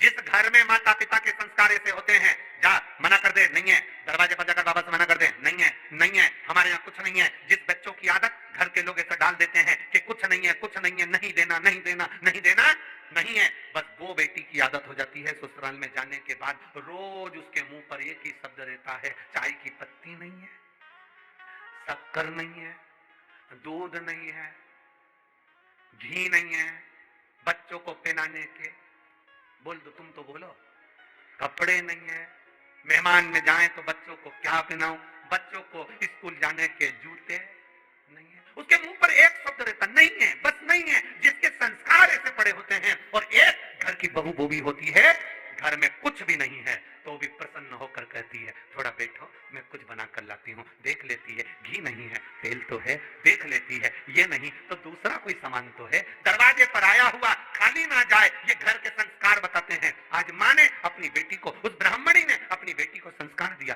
बेटी कह रही है, माँ मुझे दान करने का सामान दे। माँ कहती है, क्या दूं मैं इसको दान करने के? 4 लड्डू थे, हाथ में जल था, माँ ने 4 लड्डू बेटी को दे दिए, जल दे दिया और बेटी से कहा, ले ये जल ले जा, ये लड्डू ले जा। बेटी कहती है, मैं दान किसको करूं? इतने में माँ के मुंह से निकल गया, गणेश जी को 2 लड्डू दे देना और आधा पानी पिला देना, और 2 लड्डू तू खा लेना और आधा पानी तू पी लेना।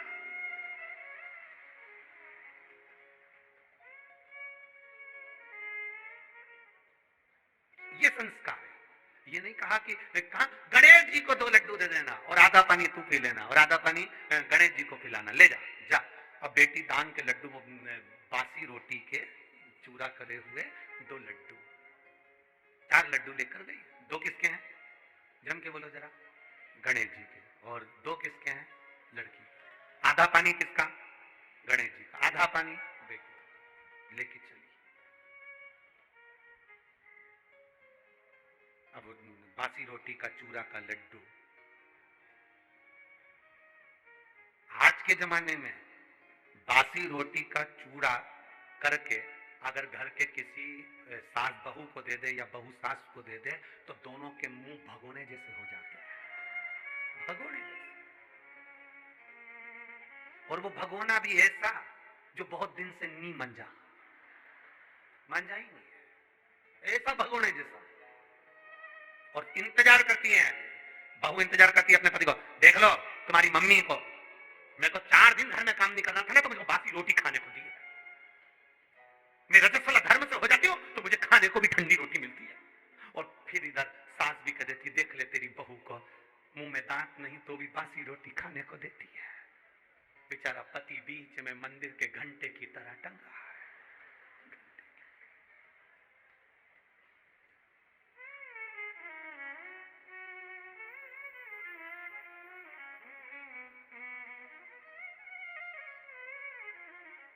एक ही है। पूरे मंदिर में जितनी भी सामग्री होती है वो महिलाओं के नाम पर होती है। पूजा, रोली, मौली, हल्दी, तुम जितनी भी थाली, अगरबत्ती, जितनी भी नाम निकलेंगे महिलाओं के नाम पर निकलेंगे। किसी ने पूछ लिया था पूरे मंदिर में जो भी सामान है वो महिलाओं के नाम पर है, पुरुषों के नाम पर कुछ नहीं। हमने कहा घंटा, कैसे नहीं, एक है घंटा, टंगा जो आता है बजा, तो भी कभी घंटा शिकायत नहीं करता कि मैं टंगा बहुत दिन से। और कोई कोई की तो इतनी आदत रहती है वो जब से 10-20 बार नहीं बजा दे उससे तब तक उसे चैन नहीं मिलता। घंटा भी कहता है क्यों बजा रही है इतना, क्यों बजा। अब बासी रोटी का चूरा और उसमें गुड़ मिला हुआ और उसका लड्डू बनकर 4 लड्डू माँ ने दे दिए, 2 गणेश के और 2 तेरे। आधा पानी गणेश पिएगा, आधा पानी तू पीना, जा दान कर करा। और बेटी हाथ छोड़ा कर माँ का 7 साल की बेटी भरे, तो उस मेले में से वो बेटी जो भरचक मेला था उस मेले में से वो बेटी बाहर निकली।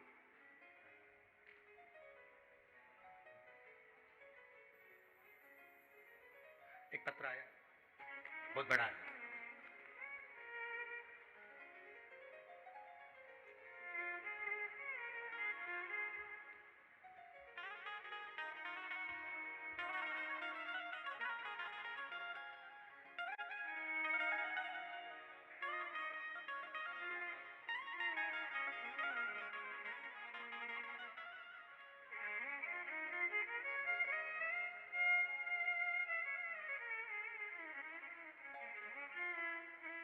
वैभव महादेव पवार, मोहोल जिला सोलापुर। कहीं है, कहीं बैठे हो तो हाथ हिला सकते हैं। वैभव महादेव पवार, मोहोल जिला सोलापुर। गुरुजी बाबा का क्या वर्णन करूं। मेरी बहन ने आपके बताए अनुसार प्रदोष व्रत करा और उस व्रत में दिया लगाया।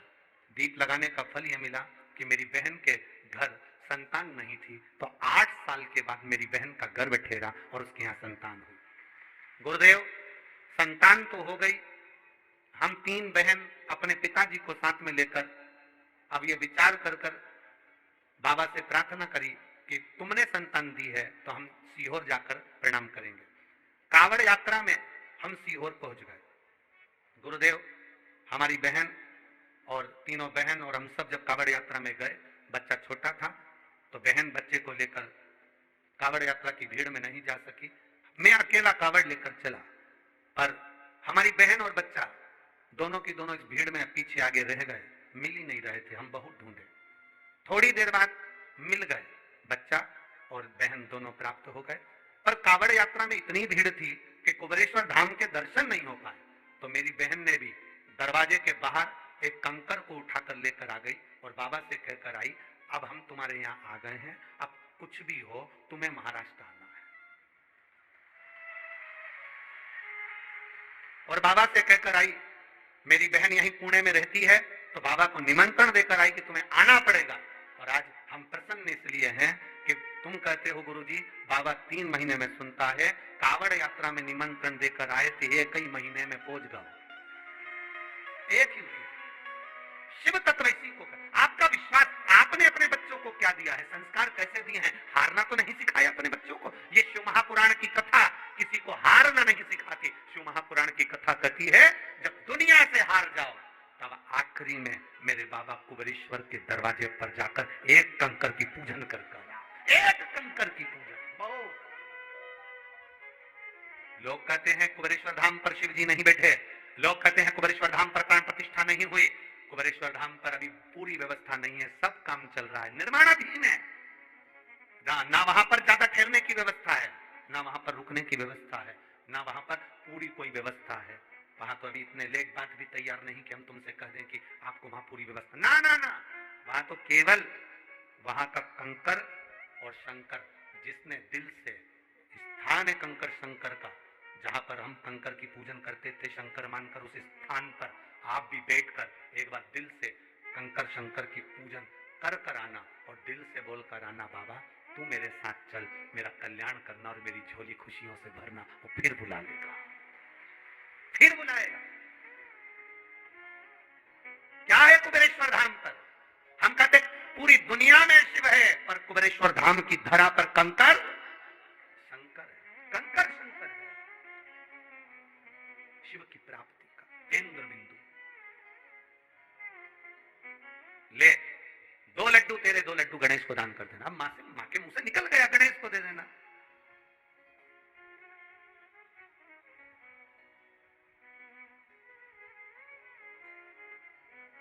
गणेश को दे देना, माँ के मुंह से निकल गया।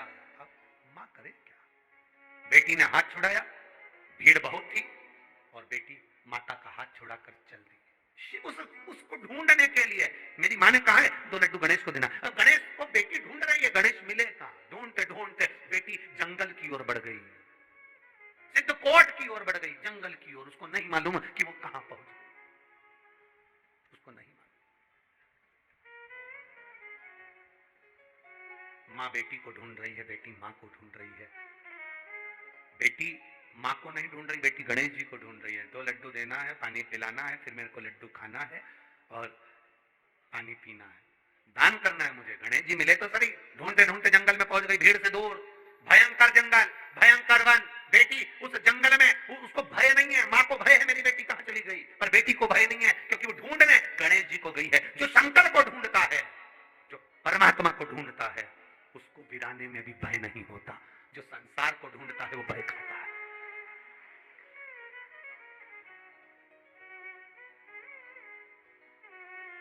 पुकारती पुकारती जा रही, पुकार। नैनों में जल है बेटी के, और नैनों में जल भरकर पुकारती हुई जा रही, पुकार। मुझे तेरा ही सहारा है मेरे भोले बाबा, मुझे तेरा ही सहारा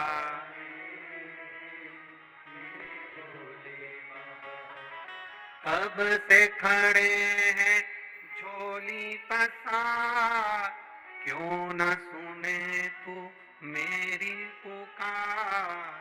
कब से खड़े झोली पसार, क्यों न सुने तू मेरी पुकार। मुझे तेरा ही सहारा है मेरे भोले बाबा, मुझे तेरा ही सहारा है। मैंने तुम्हें ही पुकारा है मेरे भोले बाबा, मैंने तुम्हें ही पुकारा है मेरे भोले बाबा। कब से खड़े हैं झोली पसार, क्यों न सुने तू मेरी पुकार। कब से खड़े हैं झोली पसार, क्यों न सुने तू मेरी पुकार। कब से खड़े हैं झोली पसार, क्यों न सुने तू मेरी पुकार। कब से खड़े झोली पसार, क्यों न सुने तू मेरी पुकार। मुझे तेरा ही सहारा है मेरे भोले बाबा, मुझे तेरा ही सहारा है मेरे भोले बाबा। मैंने तुम्हें ही पुकारा है मेरे भोले बाबा, मैंने तुम्हें ही पुकारा है मेरे भोले बाबा। जय हो।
अनोखे गाते आए हैं लाखों नर और नारी।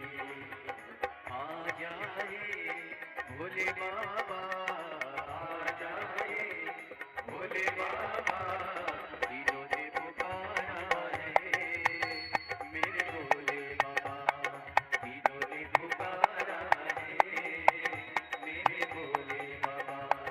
कब से खड़े हैं झोली पसार, क्यों न सुने तू मेरी पुकार। कब से खड़े हैं झोली पसार, क्यों न सुने तू मेरी पुकार। तेरा ही सहारा है मेरे भोले बाबा, तेरा ही सहारा है मेरे भोले बाबा। कब से खड़े हैं झोली पसार, क्यों न सुने तू मेरी पुकार। कब से खड़े हैं झोली पसार, क्यों न सुने तू मेरी पुकार। कब से खड़े हैं झोली पसार, क्यों न सुने तू मेरी पुकार। कब से खड़े हैं झोली पसार, क्यों न सुने तू मेरी पुकार। मुझे तेरा ही सहारा है मेरे भोले बाबा, मुझे तेरा ही सहारा है मेरे भोले बाबा।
कब से खड़े हैं झोली पसार, क्यों न सुने तू मेरी पुकार। कब से खड़े हैं झोली पसार, क्यों न सुने तू मेरी पुकार। मुझे तेरा ही सहारा है मेरे भोले बाबा, मुझे तेरा ही सहारा है मेरे भोले बाबा। मैंने तुम्हें ही पुकारा है मेरे भोले बाबा, मैंने तुम्हें ही पुकारा है मेरे भोले बाबा।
क्यों न सुने तू मेरी पुकार। कब से खड़े हैं झोली पसार, क्यों न सुने तू मेरी पुकार। वो कब से खड़े हैं झोली पसार, क्यों न सुने तू मेरी पुकार। कब से खड़े हैं झोली पसार, क्यों न सुने तू मेरी पुकार। तेरा ही सहारा है मेरे भोले बाबा, मुझे तेरा ही सहारा है मेरे भोले बाबा। तुमने ही पुकारा है मेरे भोले बाबा, मैंने तुम्हें ही पुकारा है मेरे भोले बाबा। मुझे तेरा ही सहारा है मेरे भोले बाबा, मुझे तेरा ही सहारा है मेरे भोले। हार हार। अपने स्थान पर बैठकर भगवान देवाधिदेव महादेव से अपने हृदय की बात, अपने दिल की बात बाबा देवाधिदेव महादेव से कहिएगा। जहाँ जगह मिले वहाँ बैठकर बोलिएगा। बाहर अगर कीचड़ हो रहा हो, पानी हो रहा हो, तो खड़े खड़े ही प्रार्थना करिएगा। बहुत ज्यादा संख्या में आप लोग आए हो, मैं टीवी चैनल वालों से भी निवेदन करूंगा कि बाहर के फोटो, बाहर के वीडियोस भी अवश्य आस्था चैनल पर और एलईडी वाले एलईडीओं पर अवश्य दिखाएं। तीनों पंडाल के अलावा बाहर, और बाहर के अलावा बाहर, और उसके अलावा बाहर रोडों पर लोग डिवाइडरों पर जो बैठे हैं उनको बहुत बहुत बाबा की कृपा बनी रहे। बहुत बहुत साधुवाद। लाखों की संख्या में पुणे की इस पावन कथा में पुणेवासी पहुंचे, लाखों की। शिव कृपा, शिव की दया, शिव की उदारता, शिव की करुणा जो आप और हम भगवान देवाधिदेव महादेव से प्रार्थना कर रहे हैं, बड़े दिल से बाबा से कहिए। जहां जगह मिले वहां बैठकर, जगह नहीं मिले, कीचड़ हो, पानी हो, तो खड़े रहकर दिल से बाबा से प्रार्थना करना, वो देने में कमी नहीं लगता। श्री शिवाय नमस्तुभ्यं, श्री शिवाय नमस्तुभ्यं, श्री शिवाय नमस्तुभ्यं, श्री शिवाय नमस्तुभ्यं, श्री शिवाय नमस्तुभ्यं, श्री शिवाय नमस्तुभ्यं, श्री शिवाय नमस्तुभ्यं। भोला सब दुख काटो हमारा, ओ भोला सब दुख काटो हमारा। शिव शंकर जपूं तेरी माला, भोले बाबा जपूं तेरी माला।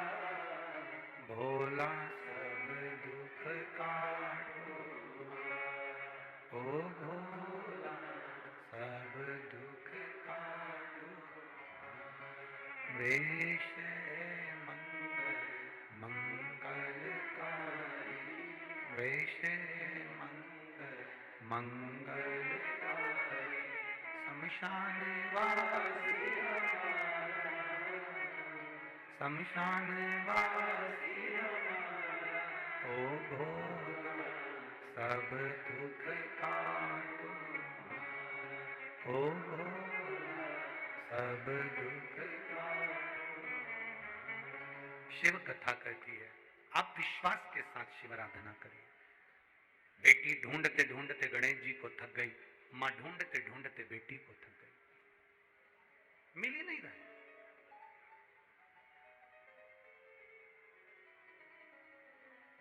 जिस कमरे में अंधेरा होता है उस कमरे में प्रकाश के लिए, उजाले के लिए दिया लगाया जाता है, बल्ब लगाया जाता है, ट्यूबलाइट लगाई जाती है, एलईडी लगाई जाती है, हेलोजन लगाई जाती है, या अपने मोबाइल की टॉर्च चालू कर कर कमरे में से अंधेरे को हटाया जाता है, उजाले को करा जाता है। शिव महापुराण, अष्टविनायक शिव पुराण की कथा पुणे से यही कह रही है कि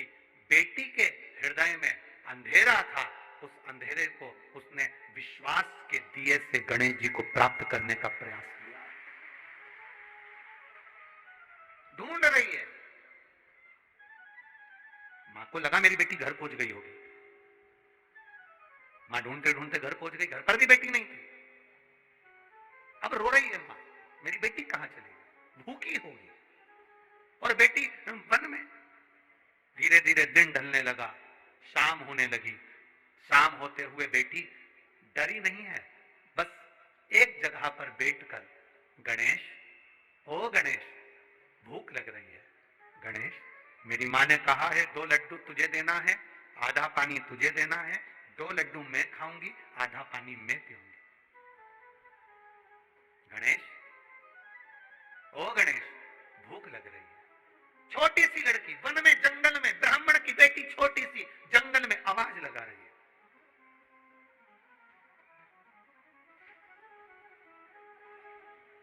गणेश जी के कानों में शब्द गया, भगवान विष्णु के कानों में शब्द गया, देवादिदेव महादेव के कानों में शब्द गया, ब्रह्मा जी के कानों में शब्द गया। सब एक जगह पर एकत्रित हुए। गणेश जी से कहा, जाओ, छोटी सी बच्ची पुकार रही है। गणेश जी एक लड़के का रूप रखकर उस बेटी के पास में गए और 2 लड्डू को मांगने लगे। लड़की ने मना कर दिया, तू कौन, तू कौन? भगवान को लड्डू नहीं दिए। गणेश जी जब बच्चे का रूप रखकर, एक लड़के का रूप रखकर गए, मना कर दिया, नहीं देती। तू कौन है? अब भगवान कहें कि मैं गणेश, तो लड़की भी बहुत चतुर, जैसे उस बालक ने कहा, लड़के ने कहा कि मैं गणेश, तो लड़की ने कहा तेरी सूंड कहां है, बता सूंड कहां है तेरी। गणेश जी बोले, हम भगवान है ना, तो असली स्वरूप में नहीं आते, इसलिए हम ऐसे आए। तो लड़की ने कहा, असली स्वरूप में नहीं आते, लड्डू असली चाहिए। लड़की ने भी कह दिया, मैं भी लड्डू नहीं दूंगी तेरे को, जा। भगवान गणेश जी विचार कर रहे हैं कि कितनी जिद्दी है, तो कितनी जिद्दी है। लड़की ने कहा, जिद करती हूं पर किसी दूसरे से नहीं करती, जिससे मेरी पहचान है उससे ही करती हूं। आपसे निवेदन है, आप इतनी शिव महापुराण की कथा सुनते हो, भगवान शंकर का भजन करते हो, कभी कभी आपका अगर काम ना हो तो जिद कर सकते हो, वो बाबा से, वो तुम्हारा अपना है। एक पत्र आया है, देखो।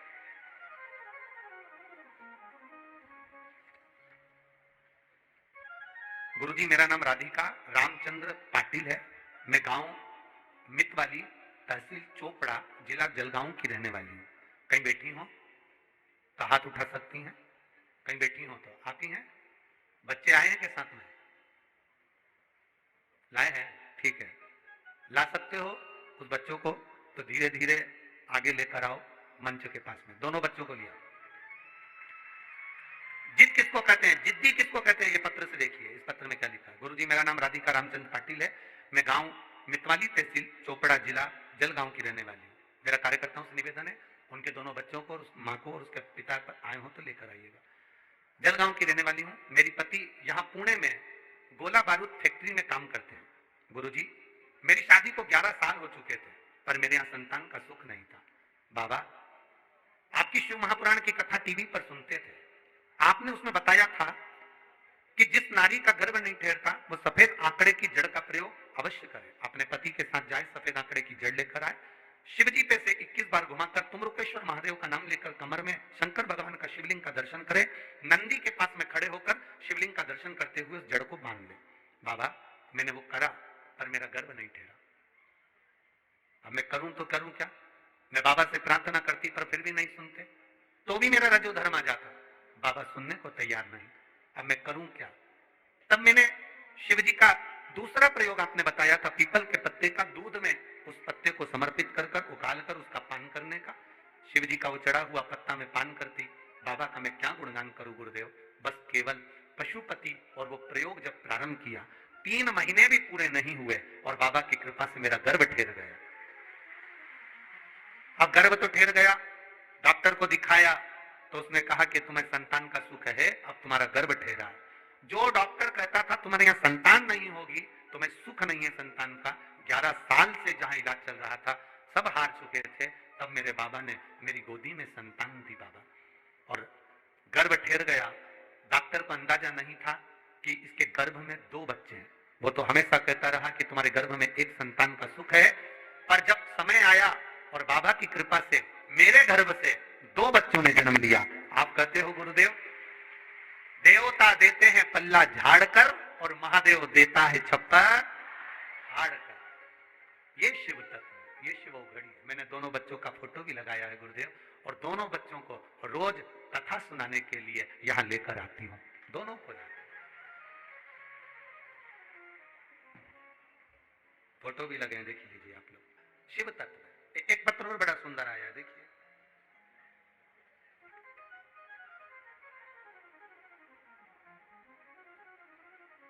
माया अतुल अग्रवाल, पति का नाम है अतुल संतोष अग्रवाल, संतोष नगर, कात्रज, पुणे।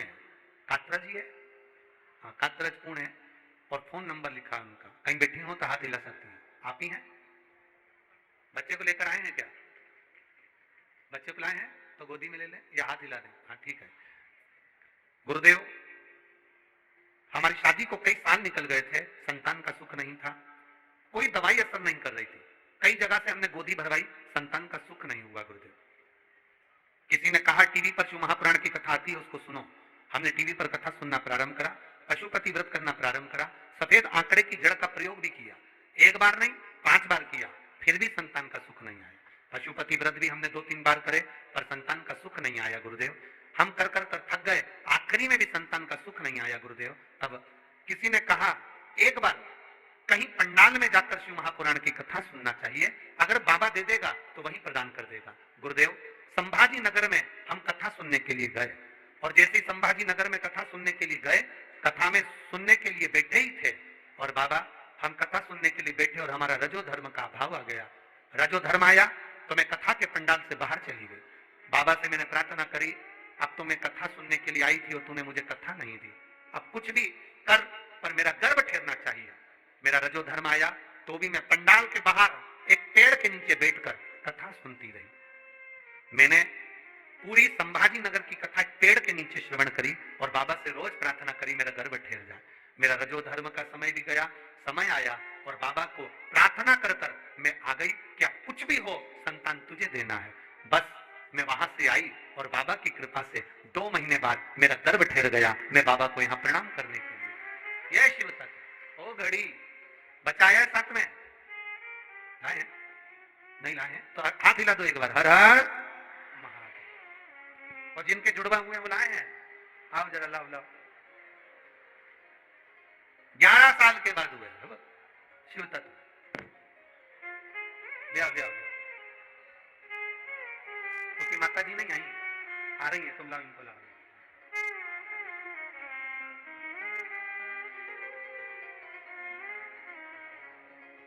अरे भोले भंडारी रे,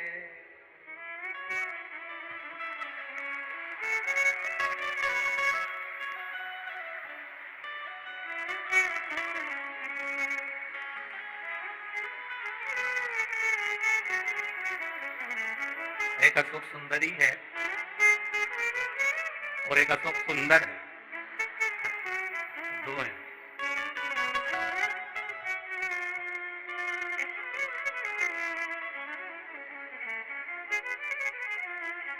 जो नाम उनका लेवे भोले जी दर्शन देवे, भोलेनाथ ब्यूटी। ये शिव है, ओखड़ी, दयालु, दाता, त्रिकालदर्शी, कैलाशी, अविनाशी। अरे लुटा दिया भंडार काशी, कर दिया माला काशी, ओ लुटा दिया भंडार काशी, कर दिया माला।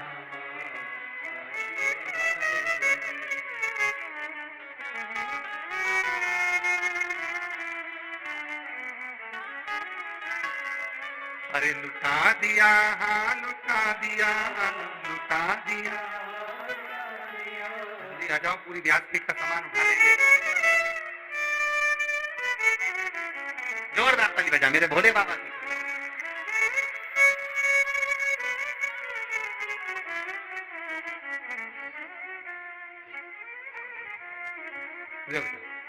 बधाई आपको।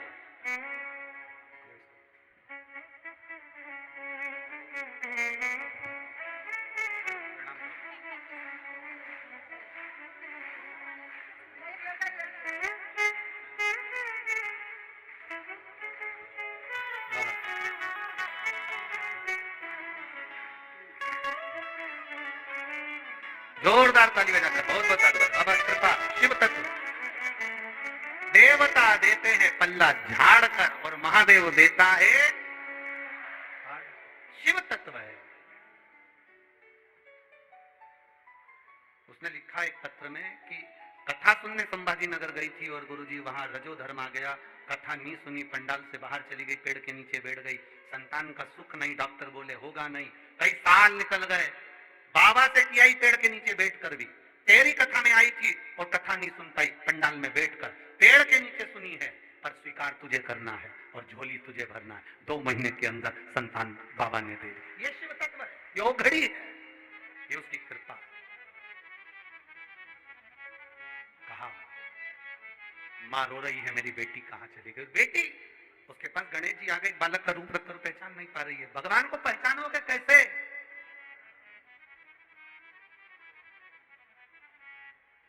कैसे पहचानो?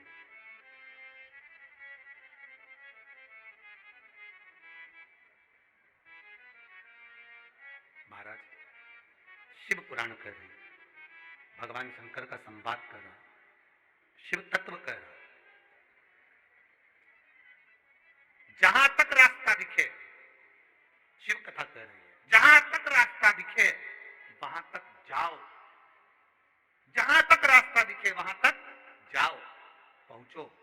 उसके बाद का रास्ता भोलेनाथ अपने आप दिखाना चालू कर देता, अपने आप वो दिखाना प्रारंभ कर देता। तुम जाओ ही ना और रास्ता ढूंढो तो मतलब क्या?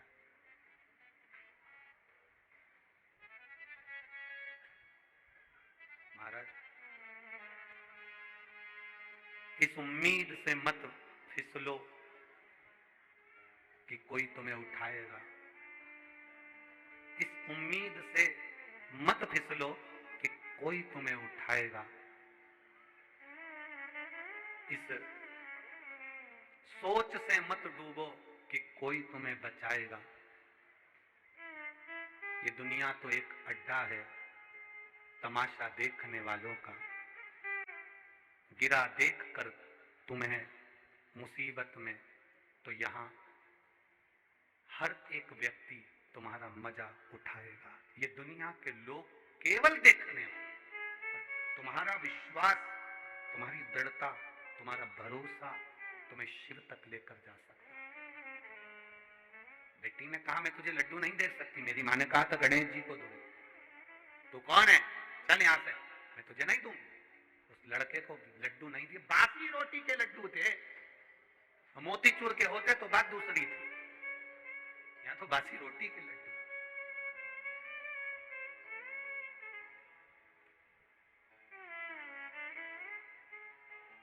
कितनी प्रसन्नता है। ये महाराष्ट्र वालों की बड़ी दिल का भाव है। महाराष्ट्र के लोग गुड़ गुड़ का जो गुड़ होता है ना, तो आधी ढेली का तो वो गणपति बना लेते हैं और आधी ढेली का नैवेद्य लगा देते हैं। गुड़चा गणपति, गुड़चा नैवेद्य, आधे आधे में दोनों काम हो जाते हैं। और गणपति भी इतने राजी है महाराष्ट्र वालों से कि पूरे यहीं आ गए, एक भी मध्य प्रदेश में नहीं आए, सब यहीं आ गए। ना जाने ऐसा महाराष्ट्र वालों ने क्या करा है, सारे संत यहीं, सारे गणपति यहीं है सब। और एक वो हमारे पांडुरंगा विट्ठल, पूरी दुनिया में ऐसा मंदिर नहीं कि भगवान नारायण के सिर पर शिवलिंग, वो मेरा विट्ठलनाथ इस महाराष्ट्र की भूमि पर पंढरपुर में विराज, पूरी दुनिया में। बहुत बहुत मन है हमारा। और ऐसा नहीं, हमारे वो परवणी वाले सांसद जी, वो भी बहुत, क्या नाम उनका, संजय भाऊ सांसद जी वो भी बहुत लगे हैं गुरु जी, एक बार पंढरपुर जरूर अपन करें कथा, पंढरपुर का आनंद ले। पर बड़ा टेंशन है हमारा, अभी अभी की स्थिति देखो जरा, शंकर भाऊ बाहर ही घूम रहे होंगे, इनको नींद थोड़ी ना आ रही। शंकर भाऊ हो चाहे वो विजय भाऊ हो, चाहे ये अश्वनी ताई हो, चाहे अश्वनी ताई के छोरा छोरी हो, चाहे इनके मुलगा मुलगी हो, इनको किसी को नींद थोड़ी ना आ रही होगी। इनको टेंशन, इतना भीड़ हो गया, भगवान पानी अलग गिर रहा है, कहाँ जाए, क्या करें, क्या व्यवस्था करें। पर तुम भी इतने समझदार हो, छाते ले लेके आए हो।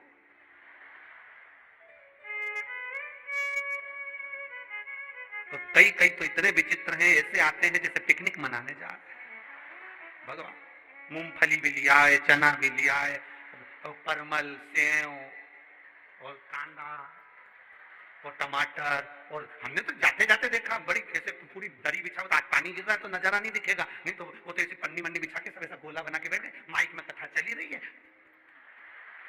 और इन्होंने ऐसे डब्बा लाई इतना बड़ा स्टील का, उसमें डाल के यूं हिलाया और हिला के और ऐसा पुंगा बना लिया उन्होंने, भगवान, और सब ऐसे बैठ के सब खा रहे हैं, और यहाँ सीवर वाला महाराज कथा गा रहे हैं।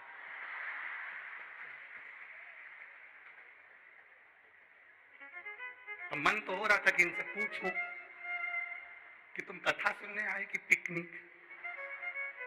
अपन रुक भी नहीं सकते ज्यादा भीड़ के कारण, बस तुम चलो चलो। और यहाँ एक की बात नहीं है, तुम भी कोई कम थोड़ी ना हो। घर से चली थी तो कुछ ना कुछ अपने बैग में डाल के लाई है, जैसे ही बस महाराज नहीं देखे उतनी देर में ये भाई लोग भी बहुत इंतजार में बैठे थे, जैसे ही महाराज जी बस इंतजार करे महाराज जी का, और इन्होंने जेब में से निकाला और मल ले, और जैसे ही महाराज जी भजन गाए तो ये फटकी लगा ले, और जैसे ही महाराज जी बोले हर हर, बहुत चतुर है भाऊ लोग, इनके बात तुम कहीं कम समझो क्या, सरल है।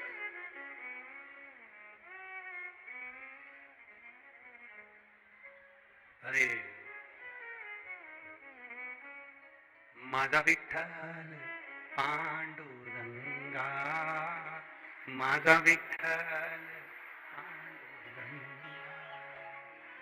विठ्ठल विठ्ठल विठ्ठला, माझा विठ्ठल पांडुरंगा, माझा विठ्ठल। शिव की कृपा, उदारता, दया, बेटी ने गणेश रूपी वो बालक को लड्डू नहीं दिए, कोई पकवान होता चल जाता, बासी रोटी के लड्डू भी ना दिए। गणेश जी कह रहे हैं मैं गणेश, मैं गणेश। जैसा उस लड़की के साथ हुआ वैसा कि वैसे कर्मा बाई के साथ हुआ था, वैसा कि वैसा ही। कर्मा बाई के माता पिता कहकर चले गए थे भगवान को भोग लगा देना, कर्मा बाई ने सोचा क्या बनाऊं, बनाना आए जब तो 4 साल की कर्मा बाई खिचड़ी बनाने के लिए तैयार हुई, इतना बड़ा भगोना रख दिया अग्नि पर, 1 बाल्टी पानी डाल दी, 1 कटोरी चावल, आधी कटोरी दाल, अब वो के खिचड़ी बने इतने बड़े भगोने में। कपड़े पे कलप देने का मार तैयार हो गया, देखा खिचड़ी बिगड़ गई, पड़ोसन के यहाँ गई, काकी खिचड़ी कैसे बनाते, क्यों, मेरे बाबा गाँव गए, माँ भी बाहर गई है, माँ पिताजी कहते गए थे भगवान को भोग लगाना है, खिचड़ी बना लेती हूँ, 2 गिलास पानी डालो, 1 कटोरी चावल, आधी कटोरी दाल, नमक मिर्ची डालो, तुम्हें नहीं आता हो तो लिख लो, खिचड़ी बन जाएगी, भगवान को भोग लगाना। खिचड़ी तैयार हुई, थाली में उंडेल दी, गुड़ की खोड़ी घी की कटोरी रख के भगवान के सामने ले गई कर्मा बाई, भगवान से हाथ जोड़कर कहने लगी एक बार बनाई थी बिगड़ गई, अपनी गलती जरूर गिनाना चाहिए भगवान से। कर्मा बाई कह रही एक बार बनाई थी खिचड़ी बिगड़ गई, दूसरी बार बनाइए, टाइम बहुत हो गया, इसलिए मुझे भूख लग रही है, तुम जल्दी खा लो फिर मैं खा जाऊंगी। भगवान को भी हंसी आ गई, भगवान ने सोचा क्या करूं, कर्मा बाई तो इंतजार करे, प्रभु पधारो, खाओ ना, आओ ना, पीछा पकड़ लिया, तू खाए तब मैं खाऊं, तू जी में जद में जी, मानू ना कोई लाट की, जीमो महाराज श्याम धनी जी मावे बेटी जाट की, जीमो। भगवान प्रकट हो गए, 4 साल की कर्मा बाई तो 3 साल के भगवान बनकर प्रकट हुए। भगवान आते सी बोले ला कर्मा, कर्मा बाई ने जो पलट के देखा, तू कौन, भगवान बोले मैं तेरा ठाकुर, मैं तेरा कृष्ण। कर्मा बाई बोले तू कन्हैया, मुंडा धोके आ, तू कन्हैया। भगवान बोले मैं ही तो कन्हैया हूं। इतने में कर्मा बाई से भगवान बोले खिचड़ी दे दे, कर्मा बाई बोले नहीं दूं, तेरे को कैसे दे दूं, मैं तो भगवान को बुला रही थी, पहले बता, दरवाजा बंद था, खिड़की बंद थी, तू कहां से आया। भगवान बोले हमें आने की जरूरत नहीं पड़ती, हम तो प्रकट हो जाते। कर्माबाई बोली वीआईपी चोट्टा है क्या, हर किसी आ जाता, खिचड़ी तो दे। कर्मा बोले मैं खिचड़ी नहीं दूंगी, पहले बता तू कौन है। भगवान बोले मैं भगवान, मैं कृष्ण। कभी कभी भगवान को भी प्रमाण पत्र देने में आफत हो जाती है, मैं कृष्ण। कर्माबाई वाले मैं मानू ही नहीं, अगर तू भगवान है तो मैं तेरे से 2 प्रश्न करूंगी, उस दोनों का उत्तर तू दे देगा तो खिचड़ी खाने दूं, नहीं तो भगा दूं। भगवान बोले मेरे जैसे अंतर्यामी से ये प्रश्न करेगी, पूछ कौन सा प्रश्न। कर्माबाई ने पहला प्रश्न करा, तेरे पिताजी का नाम क्या है। कर्माबाई का प्रश्न सुनकर भगवान मुस्कुरा के बोले कर्मा तू कितनी भोली है, इतना सरल सा प्रश्न। मेरे पिताजी का नाम वसुदेव है। कर्माबाई बोली अब तो उठ के खड़ा ही हो जा, तुझे इतना ही नहीं मालूम कि भगवान कृष्ण के पिता तो नंद राय जी थे और तू कह रहा है वसुदेव। भगवान कृष्ण ने अपना माथा ठोका, क्या 2 बाप के चक्कर में पड़ा, ये 2 बाप के चक्कर में पड़े तो खिचड़ी भी नहीं मिली। भगवान बोले अच्छा दूसरा प्रश्न कर ले। कर्माबाई ने पूछा पता तेरी माँ का नाम क्या है। अब भगवान ने मन में सोचा इसकी माता पिता ने अगर मेरे पिताजी का नाम नंद बाबा बताया है तो माँ का नाम यशोदा बताया होगा। भगवान कृष्ण ने बड़े मुस्कुरा कर कहा कर्माबाई मेरी माता का नाम यशोदा है। कर्माबाई बोली अब तो चले ही जा, तुझे इतना नहीं मालूम कि भगवान कृष्ण की माँ देवकी थी। भगवान बोले पिताजी 2, माँ 3, पहली देवकी जन्म देने वाली, दूसरी पूतना दूध पिलाने वाली, तीसरी यशोदा पालन करने वाली, खिचड़ी भी हाथ से गई।